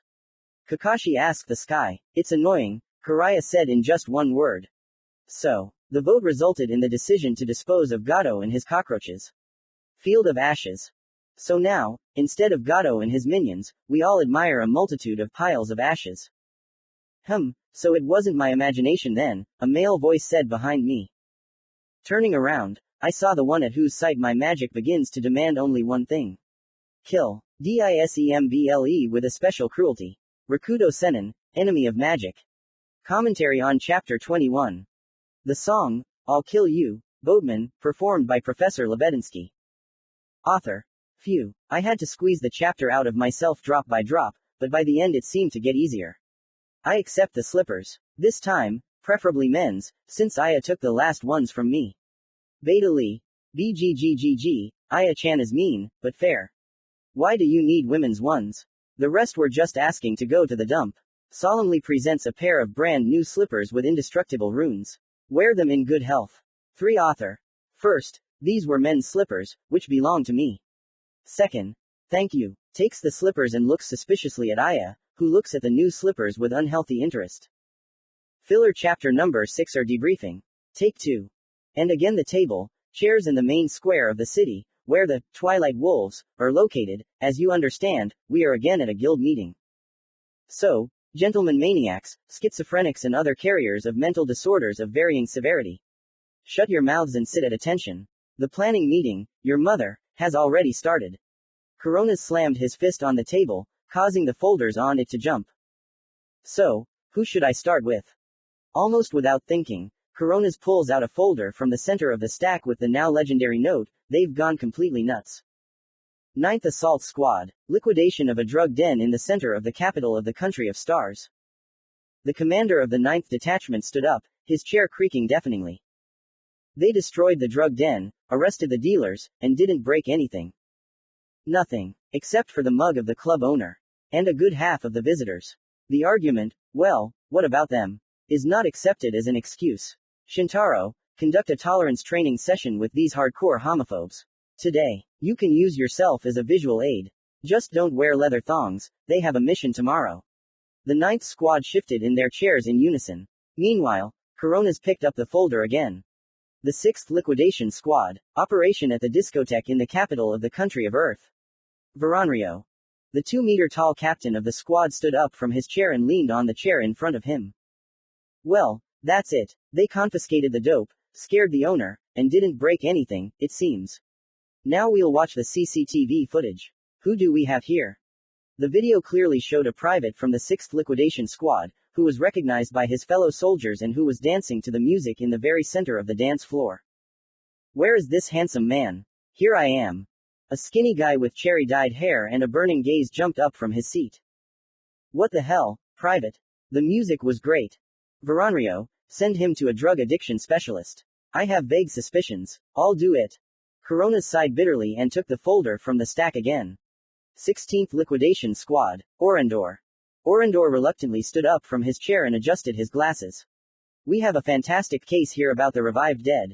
Why, after eliminating a large group of bandits, did 3 corpses resurrect and safely reach their own? Recording from the external cameras of the club where the 6th squad worked. In the video, 3 bodies actually crawled away, leaving bloody trails behind them. It's elementary, Orendor. Even animals pretend to be carrion so they don't get killed. A human with his ability to lie, even more so. Your damn laziness prevented you from checking whether all the targets were really dead, right? Orendon remained sullenly silent and looked at the floor. Disciplinary action. 2 months of intensive physical training. Find and finish off the survivors. Now the 20th Liquidation Squad. Geonic. Geonic Perrins was a being who served in the guild, but no one could answer the questions regarding his identity with certainty. Who is this anyway? What gender is it? What orientation is it? What kind of crazy fireflies are nesting in its brain? Where does a fragile fairy get so much strength to kick a grown man? Geonac answered all questions with a mysterious smile. Geonic, please be so kind as to remind me how your visit to the psychiatrist ended during your last routine medical examination. I was looking for gender dysphoria, Captain. I didn't find it.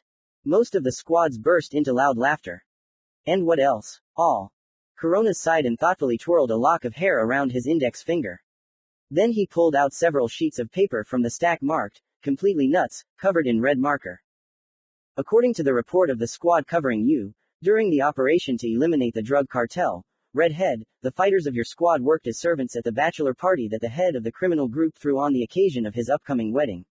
At the height of the party, according to tradition, a girl was supposed to jump out of the cake. Instead, you jumped out. In women's makeup, absolutely naked, covering yourself with a bouquet. Singing a ballad about love, your mother. Good song. A wonderful song. What else can you say in your defense? While the criminal gentlemen were trying to figure out what was going on, our fighters took out everyone. All of them, except one. The last hero is currently lying in a mental hospital in a state of catatonic stupor. Beauty is a terrible force. One of the scientists yelled from the gallery. There was a crash. Orochimaru kicked the chair out from under him. Doesn't he require compensation for moral damages? The great toad of the entire guild inquired in a businesslike manner. What damage? He still owes us money for such an attraction, Reizaku spoke up. Zob chuckled approvingly. Shut up, fools. Geonak, Saiger complains that he can't go on undercover reconnaissance missions with you. There are guys hanging around you all the time. And you know, I'm not surprised. Coronas threw a photo taken during the last operation onto the projector. The previously knocked down scientist, lying on the floor, whistled deafeningly. What shorts? The guild members laughed again. Geonak sighed and glanced sideways at Saiger. Can I complain too? During joint undercover operations, girls are always hanging around Saiger. Some of them mistake me for a potential rival and try to pull my hair.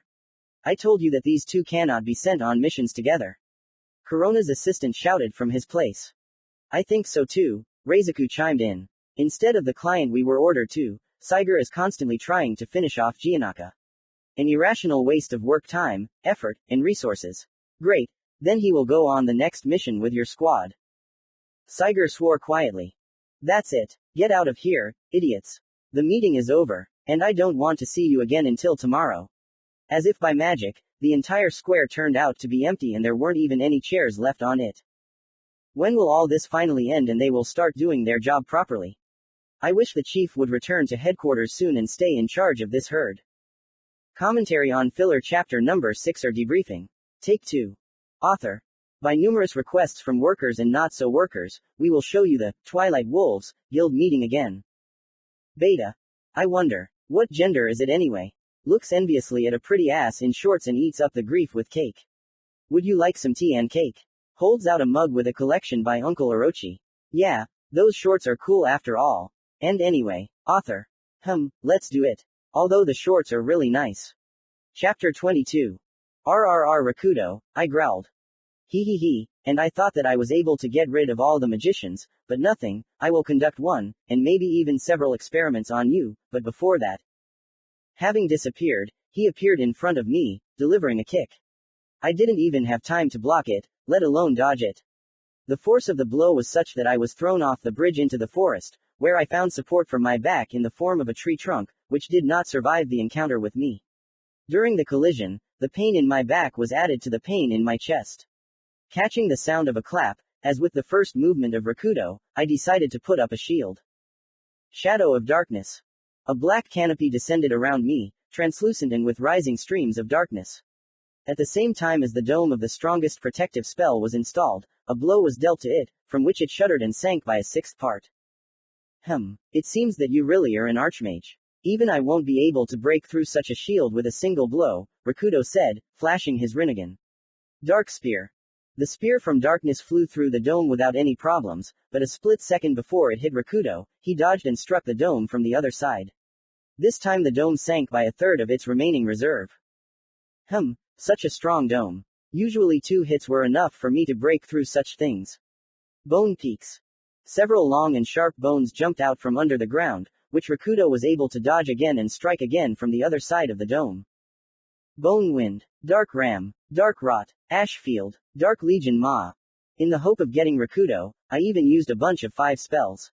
Rakudo dodged the bone fragments in the blink of an eye, but having crossed under the darkness ram and the area of damage of the dust field, which he destroyed with a counterattack, but having managed to notice the dark rot flying right behind him, he again dodged the blow at the same time getting out of the area of damage, but having fallen under the mouth of the Dark Legion waiting for him, which is an almost imperceptible trap spell. You can find it only by a slightly thicker shadow or seeing it with magical vision. When activated, the shadows suddenly thicken and catch the one who has fallen entirely and grind all his bones and internal organs into dust. So Rakudo, not noticing this spell, fell into it, but managed to dodge most of it, but his left leg was caught. It was unexpected to see that he tore it out of the clot of darkness. His leg was bleeding and clearly broken, but he didn't pay any attention to it and it seemed like the fracture and the blood pouring from his leg didn't cause him any discomfort. Ho ho, you managed to wound me. Not all the mages who tried to kill me could boast of such a thing. You are truly worthy of being an archmage. Now I know exactly how I will conduct an experiment on you. I have already created the Gedo Mazo from many living mages, which can be used to merge my other 9 experiments into a single person. I have already created tailed demons from archmages. I created Ikibi, Ninbi, Sanbi, Yanbi, Gobi, Rokubi, Nanabi, Hachibi and Kyubi, and from you I will make Jubi. After which I will merge you all inside the Gedo Mazo into a single person who will obey me. And after that, all the worlds will obey me. Rakudo was already shouting at the end, looking at me with a half-mad look. Press of darkness. Unfortunately, he was on guard and dodged the spell by hitting the dome, the supply of which I had already managed to restore a little, and with several quick blows broke it into pieces. But then I felt severe pain and flew through the forest, breaking several trees and receiving several more blows in flight. After I finally stopped by hitting a tree again, but not breaking it through, but simply breaking it, I received a kick in the head at such a speed that I simply did not have time to react. After that, everything was like a fog for me. I remember that I received a huge number of blows, I remember the crack of my bones that broke under a hail of blows, I remember that I tried to respond myself, but nothing seemed to work and only terrible pain in my whole body signaled that I was still alive. When my consciousness cleared up a little, I saw Rakudo standing above me. Well, I like the result of the endurance test. And now I need to restore my laboratory, which I have not used for hundreds of years. But don't worry, in a few years I will come back for you, he grinned, after which he disappeared, and I completely lost consciousness. A view from the outside. As Naruto destroyed the bandits, a voice was heard behind the shinobi. So it wasn't my imagination then. The shinobi turned around to see a young man with white hair and Rinnegan in his eyes. RRR Rakudo, Naruto growled. He, and I thought that I was able to get rid of all the magicians, but nothing, I will conduct one, and maybe even several experiments on you, but before that. After his words, he disappeared and appeared in front of Naruto with such speed that no one had time to react and dealt him a blow that carried Naruto a couple of kilometers into the forest, and disappeared after him. What the hell? Sakuran exclaimed, rushing after the missing ones. Kirai and Kakashi, who left his students on the bridge, rushed after Sakuran. Arriving at the forest, they saw only traces of the battle, but there was no one fighting. However, in the depths of the forest, for a distance of several kilometers, the sounds of battle were heard. Having rushed there, they found only the end of the battle. The unknown, whom Naruto called Rakudo, stood over Naruto himself, who was covered in blood, bone fragments were sticking out of some parts of the body and at the same time he was barely breathing. Rakudo himself was also wounded, blood was flowing from his left leg and it was clearly broken and on his body there were several characteristic cuts from Naruto's staff, and he spoke. Which I haven't used for hundreds of years. But don't worry, I'll be back for you in a few years. After these words, he disappeared right from under the blows of Kiraya and Sakuran. Damn freak, exclaimed the always restrained Kiraya and knelt down next to Naruto, trying to somehow improve his condition. Meanwhile, Sakuran unsealed a stretcher from the scroll and, with the help of Kakashi and Kirai, carefully placed Naruto on it. 10 minutes later, they were at Chizuna's house and were trying to heal Naruto, who was dying. However, all they managed was to stabilize his condition, keeping him on the brink of life and death. 8 hours later. Kakashi, we're leaving for Konoha in the morning. Since the bridge is almost finished, you'll follow us in a day or two. The thing is, we can't sit here and wait. Naruto's condition is critical, even though I managed to stabilize him. My skills as AC rank melee nin aren't enough to treat him, and all I can do is keep him alive. I understand everything, Kirai, and I was going to suggest this to you myself. Then I'll go back to Naruto. It's time to change the bandages again and keep him alive with healing techniques. After all, Sakuran knows one, but it's not enough. A day later. Faster. You are plague bacteria, typhus amoebas. If he dies, I will hang your intestines all over the hospital. Karaya screamed at the Iryanans. 5 hours later. Unfortunately, we were able to heal only a small part of the damage. We don't know why, but his wounds just don't want to close. All we can do is keep him alive and hope that his regeneration will cope this time, since even Tsunade Senju won't be able to do anything with such damage, the chief medic reported directly to the Hokage. 2 days later. Now, quickly disperse, victims of drunken chimerologists. If you can't heal, then at least don't interfere with me saving the life of my fellow energy user. Who are you anyway? Life mage, damn it. 37 hours later. That's it, he'll live and even be back in action in 2 weeks. Now, everyone, get out of the ward. And I don't want to see you here until tomorrow or I'll quickly turn you into a chimera. Commentary on Chapter 22. Author. People. Beta has disappeared in an unknown direction. A raid is being organized to find her. Loads an AK-47 and a Makarov pistol. Takes a pouch with F1 grenades from the table. Puts on a vest with spare clips and takes another pouch, but this time with cartridges. Climbs into a fully equipped T-34 tank and goes in search of the missing Beta. P.S. The chapter was first 3 days before the previous filler and stood for another day after it. Chapter 23. When I came to, the first thing I saw was purple shoulder-length hair. That explains why I feel almost no pain. Well, hello Kenoda. Yeah, and you should get well soon Naruto, the life mage replied, turning to me. Well, tell me, who did this to you? Kurama came running to me. He said that you were dragged to Konoha half dead, and the locals couldn't even help. Rakudo. So he went hunting again? Yes. This is bad. I have a couple more years before he comes back for me. Did he say why he needs you? I'm interested in this too, Naruto-kun. Turning my head towards the door, I saw the Hokage, Skiron, Kira and Kakashi standing there. Well, I think I can tell you. Come in and close the door, and also put up a soundproof barrier.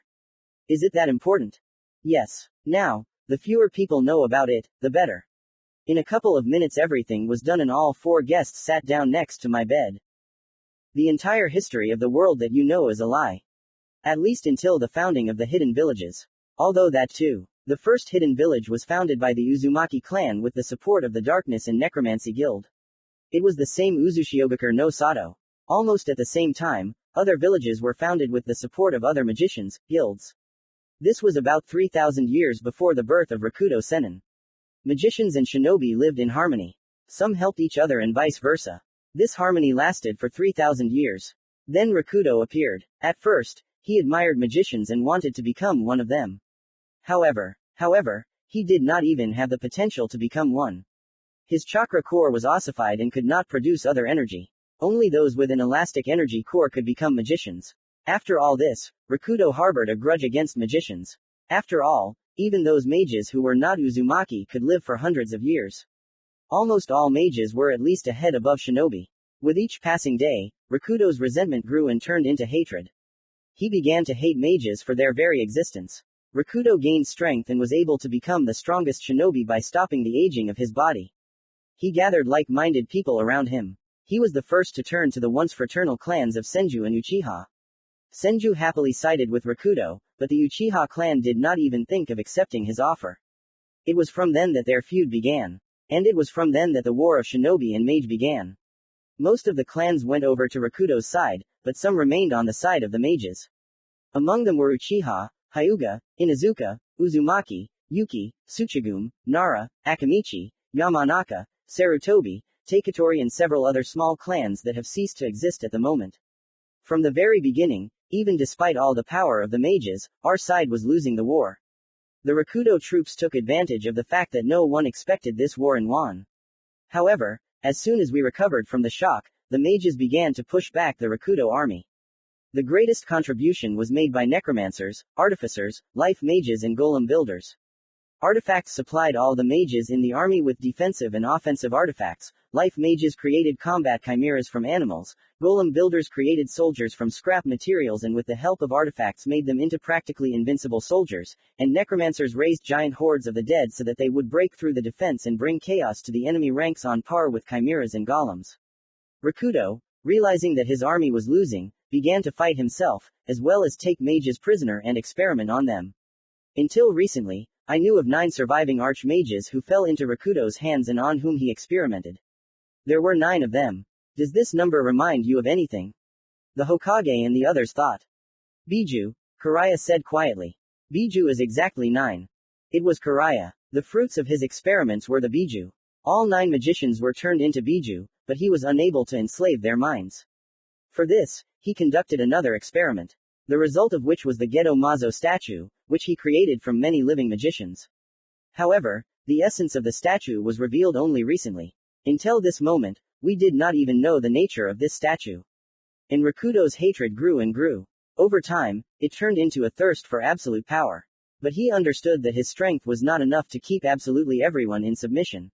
When he created the Gedo Mazo statue, he was going to merge all the Biju into a single being that would obey him, and by commanding them, he would be able to capture not only this world, but also others. At that moment the archmages who were turned into Biju were able to escape and hide.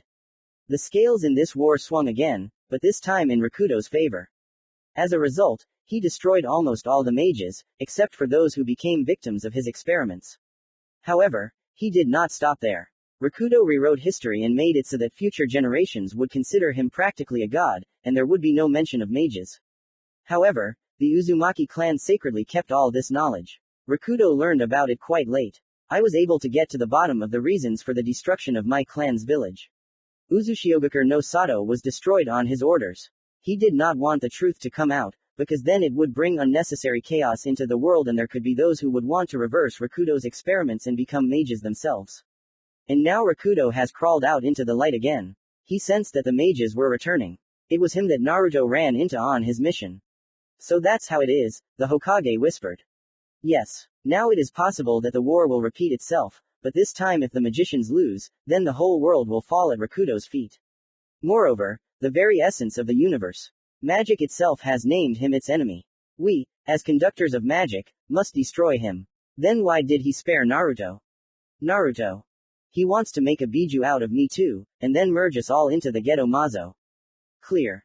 There was silence. All the guests in my room were thinking about what Kenoda and I had told them. Suddenly there was a knock at the door. It opened and Harmon's head poked through the opening. Naruto Dono, I have an urgent message. I can come by later. You can say that they would have found out sooner or later who else I am. As you say, Naruto Dono, according to the report from the headquarters in Sunagakure no Sato and Kumogakure no Sato, strange movements have begun. They are planning something for the time of the Chunin exams in Konohagakure no Sato. I see. Okay. Better safe than sorry. So tell HQ to send Orochimaru, 3 defense squads, and 2 fangs here. Is that clear? Yes, Naruto Dono. Everything will be done. After these words he left us. He was a member of the Twilight Wolves Guild, right? Kakashi asked. Exactly. And I am their leader. I see, he replied. By the way, Naruto, are you allowing your team to take the exam? Yes, I think they are ready. Okay, then get well soon. Now the Hokage and the members of the former Team 13 had left the room. Only Kenoda and I remained. Kenoda sighed and turned to me. Do you think it was right to tell everything? He asked me. Yes, I think they can be trusted. Then I have nothing against it. How much longer do I have to lie here? A week. After I cured you, you didn't regain consciousness for a week. Clear. Commentary on Chapter 23. Author. He sits in the throne room of the imperial palace of the Kitsune race on the throne of the emperor himself and looks suspiciously at the beta, who is sitting not far from him and doing something. Beta blinks her innocent eyes and pats the poof she was sitting on. And what about me? I knit socks. Yes. Pushes out the file she used to saw the chain. Quietly mutters under her breath. For your own safety, for your own safety. Author. Stop. Gives the beta a blank look. Why the hell did you steal that werewolf's chain and now you're sawing it? No, that's not it. Why the hell do you need it anyway? Chapter 24. A view from the outside. The estate of the head of the Hyuga clan. The head of the Hyuga clan, Hiyashi Hyuga, sat in his office.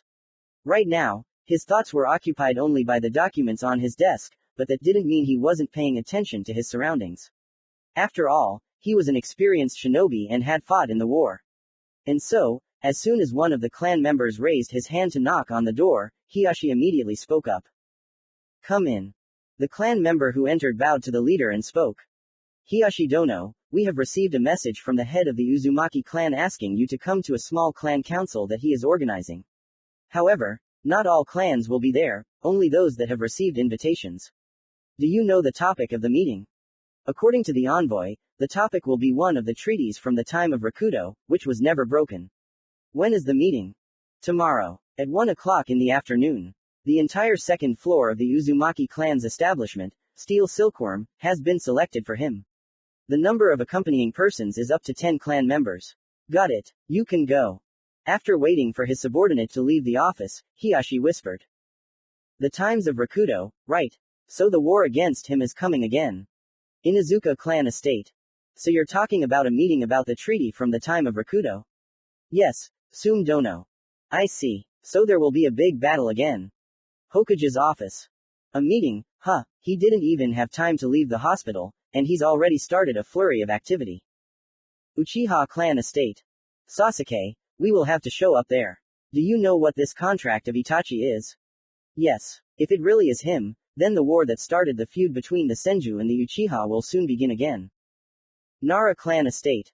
A meeting, how tense. However, the reason is more than serious. After all, if I'm not mistaken, we are on the brink of war. Akamichi clan estate. So a meeting, yes, Chusa Dono. It's just that the place doesn't quite correspond to the contents of the agreement. Even we try not to discuss the war during meals. Yamanaka clan estate. May our minds remain strong in the upcoming events. May God not abandon us intellect and thoughts in the upcoming war. Naruto Pav.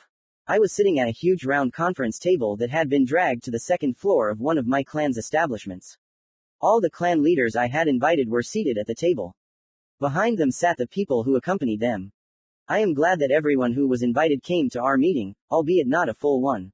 Even you, Hokage-san. Leave Naruto-san. I'm not here as Hokage, but as the head of the Sarutobi clan. Still, thank you for taking the time. I hope everyone knows the reason we're gathered here, but I'll state it just in case. We've gathered here to discuss the alliance we've formed for the war against the Rakudos.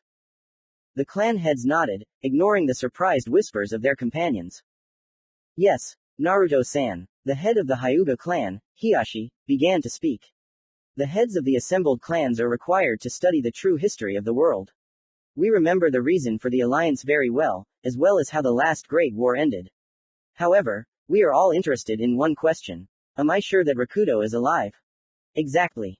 Then I will tell you yes. I am sure of it, because it was he who inflicted on me those wounds that not a single Iryanin in our village could heal. Then can you clarify why we have gathered here, because you could have notified us of this in another way. I understand that your clans are no longer as strong and numerous as before, and therefore I offer you the opportunity to simply go into neutrality, as some clans did during the Great War. Ha! The Inuzuka clan will never flee from the battlefield. We confirm the validity of the treaty on our part. The Uchiha clan confirms that the contract drawn up with us continues to be valid on our part. The Nara clan joins in this statement. The Akamichi clan joins in the statement. The Sarutobi clan joins in the statement. The Yamanaka clan joins in the statement. The Hyugo clan remains loyal to this alliance. The Uzumaki clan and the Council of Mages confirm that this treaty is still in force. I think that now we should discuss preparations for the upcoming war, Shikaku spoke up. Since Rakudo clearly expected that you, Naruto-san, would not be able to get back on your feet and that he would simply come and take you from the hospital. Although we do not know for what purposes, it is a fact. However, now it is quite likely that there will be a war. Okay, so. 7 hours later. So, I think today's meeting can be considered finished, I said in a tired voice. Yes, we have discussed everything we could at the moment in our current composition. For more, we need to gather the remaining members of our union or see how events develop.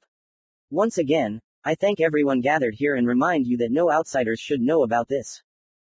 We remember this, Naruto-san, replied the head of the Akamichi clan, Chusa.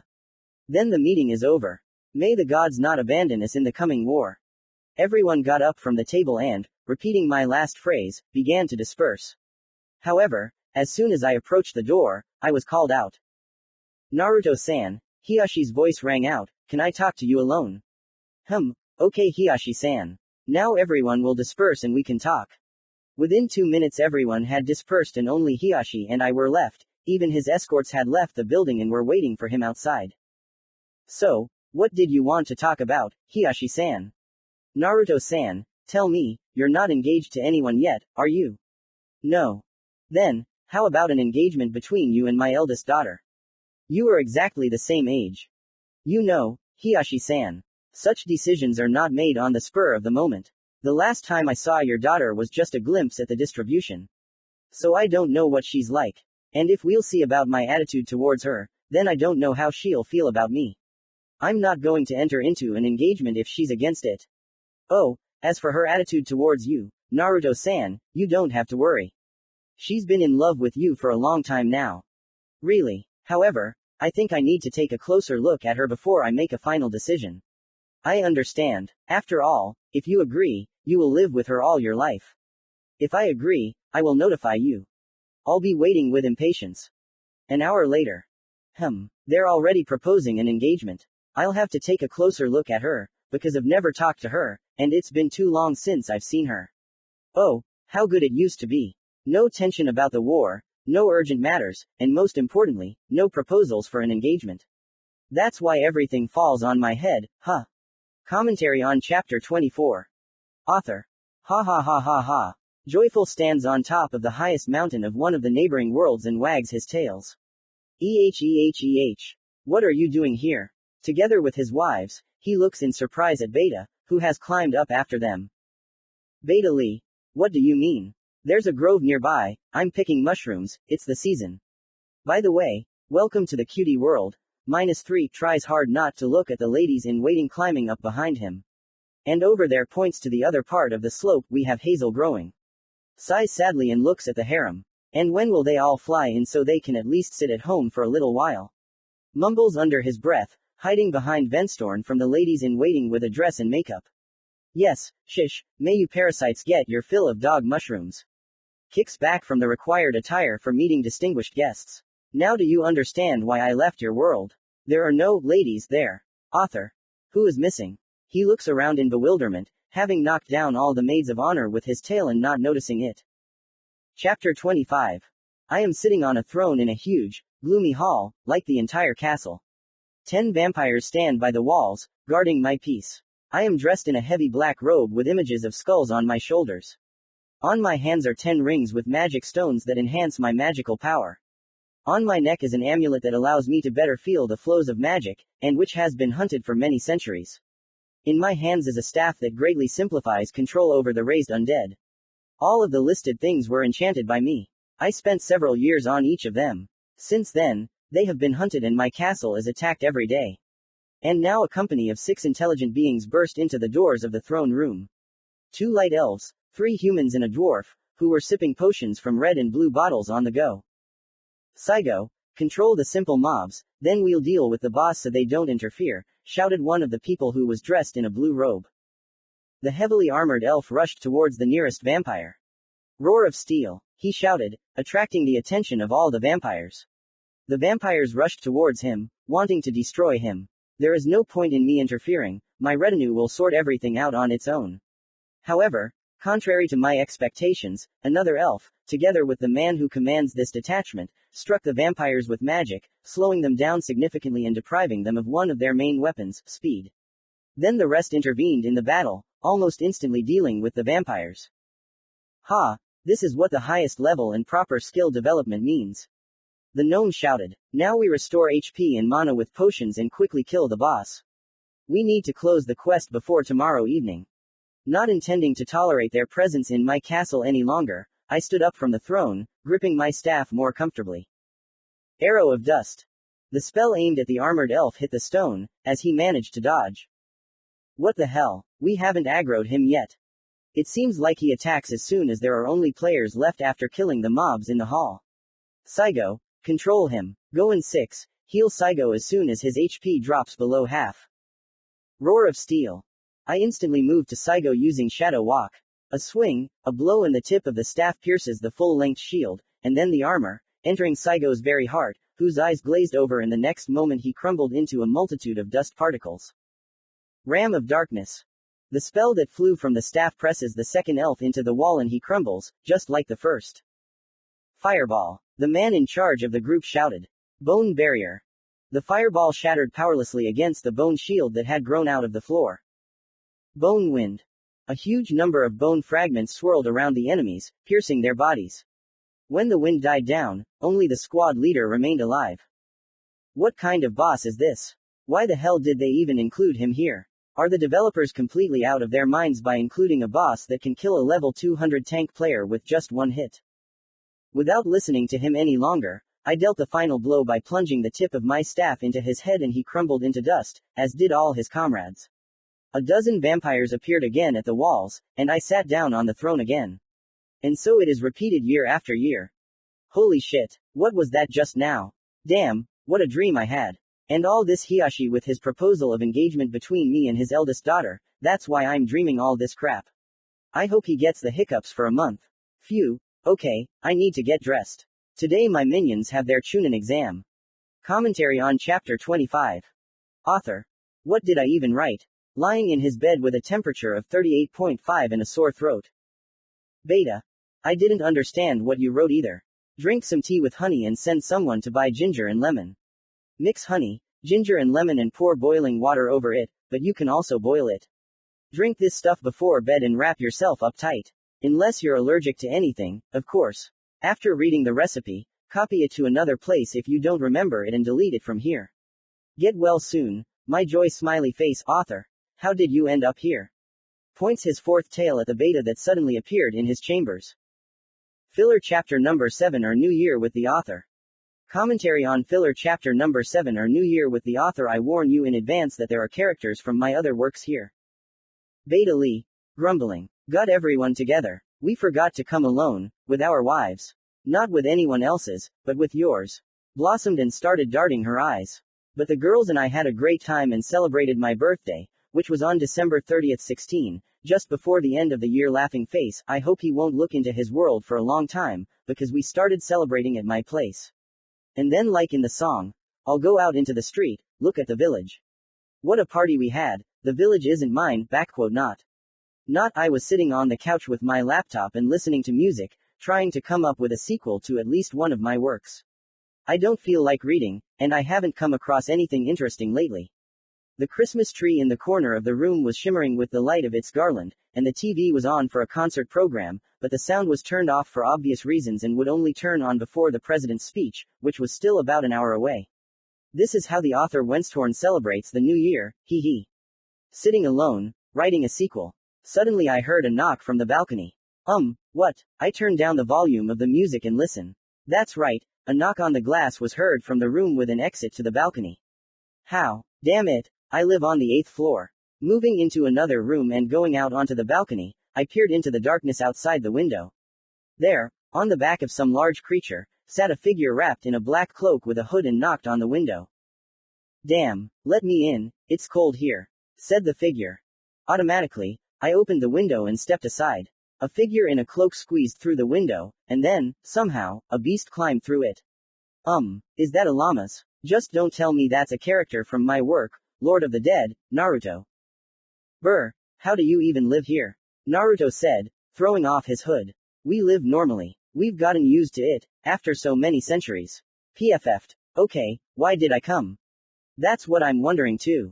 How did you end up here anyway? I won't say how I ended up here, I just came to warm up. Dizirihi hi hicks. Laughter came from the kitchen before I could answer. So if we follow the logic that Naruto may not be the only one who arrived from my works, then it is most likely Shinji from the work, The Path of God. Shinji, don't laugh like that. I understand that you are madness, but still, as knowledge, I ask you for at least a minute of silence. So apparently Velez has also joined in. I closed the window and together with Naruto, whose pet was left lying on the balcony, I went to the kitchen, where I found all the main characters of the Path of God, namely the 6 apostles and myself, God. Oh, great original, the God of books said to me, noticing me in the doorway. So, let me guess. Are you here to warm up? No, the God, I grinned. I remember that today is New Year and I came to congratulate you. Uncle Olaf told me to become a battle mage, since I have a talent for all sorts of charlatanism that is contrary to the Nords. A cry came from the hall. I walk quickly there and see another one of my characters. Issei, Where are you from? I haven't even posted a single chapter about you yet. Oh, that's exactly why I came. D-Drake has been pestering me with his questions about when they'll finally start posting chapters about us. When I want, then it will happen. Well, that's pretty much what I told him. Oh, another shot has appeared. The voice of Dimitri, the fifth apostle, was heard. I'm already scared to find out who else has arrived. My apartment is not unlimited. The 7 of you have already taken up almost the entire kitchen. It seems like a yokai has come, but it seems like it isn't. The voice of the voivode was heard. Has Kodai Amarashu shown up? I asked, looking again into the kitchen, which was already packed with people and non-people beyond measure, and finding with my gaze 9 silver fox tails. What are you doing here? I'm hiding from Shepherd, he replied. What did you do to my dear Shepherd that you had to hide from her in another world? The guardian asked. Yes, I went under fire from the Geth, and she got worried, and it's not your Shepherd, we're from different parallels. Well then, okay. At that moment the intercom rang. Damn, who else is there? I go to the door and pick up the intercom receiver. Yes. Excuse me, does the fanfic writer Wensthorn live here? Came the question with a slight foreign accent. Yes, it's me. We are coming to visit you. Who are we? Boss Yami no Kishi with the guardians and the secretary. Your mother, I whispered to the side and pressed the button. Come in. After just 2 minutes, the apartment became a bit cramped. Well, it's been a long time since the apartment saw 17 guests at once. So, since you all managed to come to me, let's at least set the table, I said uncertainly. No need, everything will happen now, I God answered and waved my hand. After a wave, a long table filled with all sorts of delicacies appeared in the center of the hall. Damn, I'm already jealous of my copy. Half an hour later. And so, under the chimes of the clock, we make wishes and exactly on the 12th strike, we clink glasses and drink champagne. Then comes the doorbell. Well, who else did the devil bring?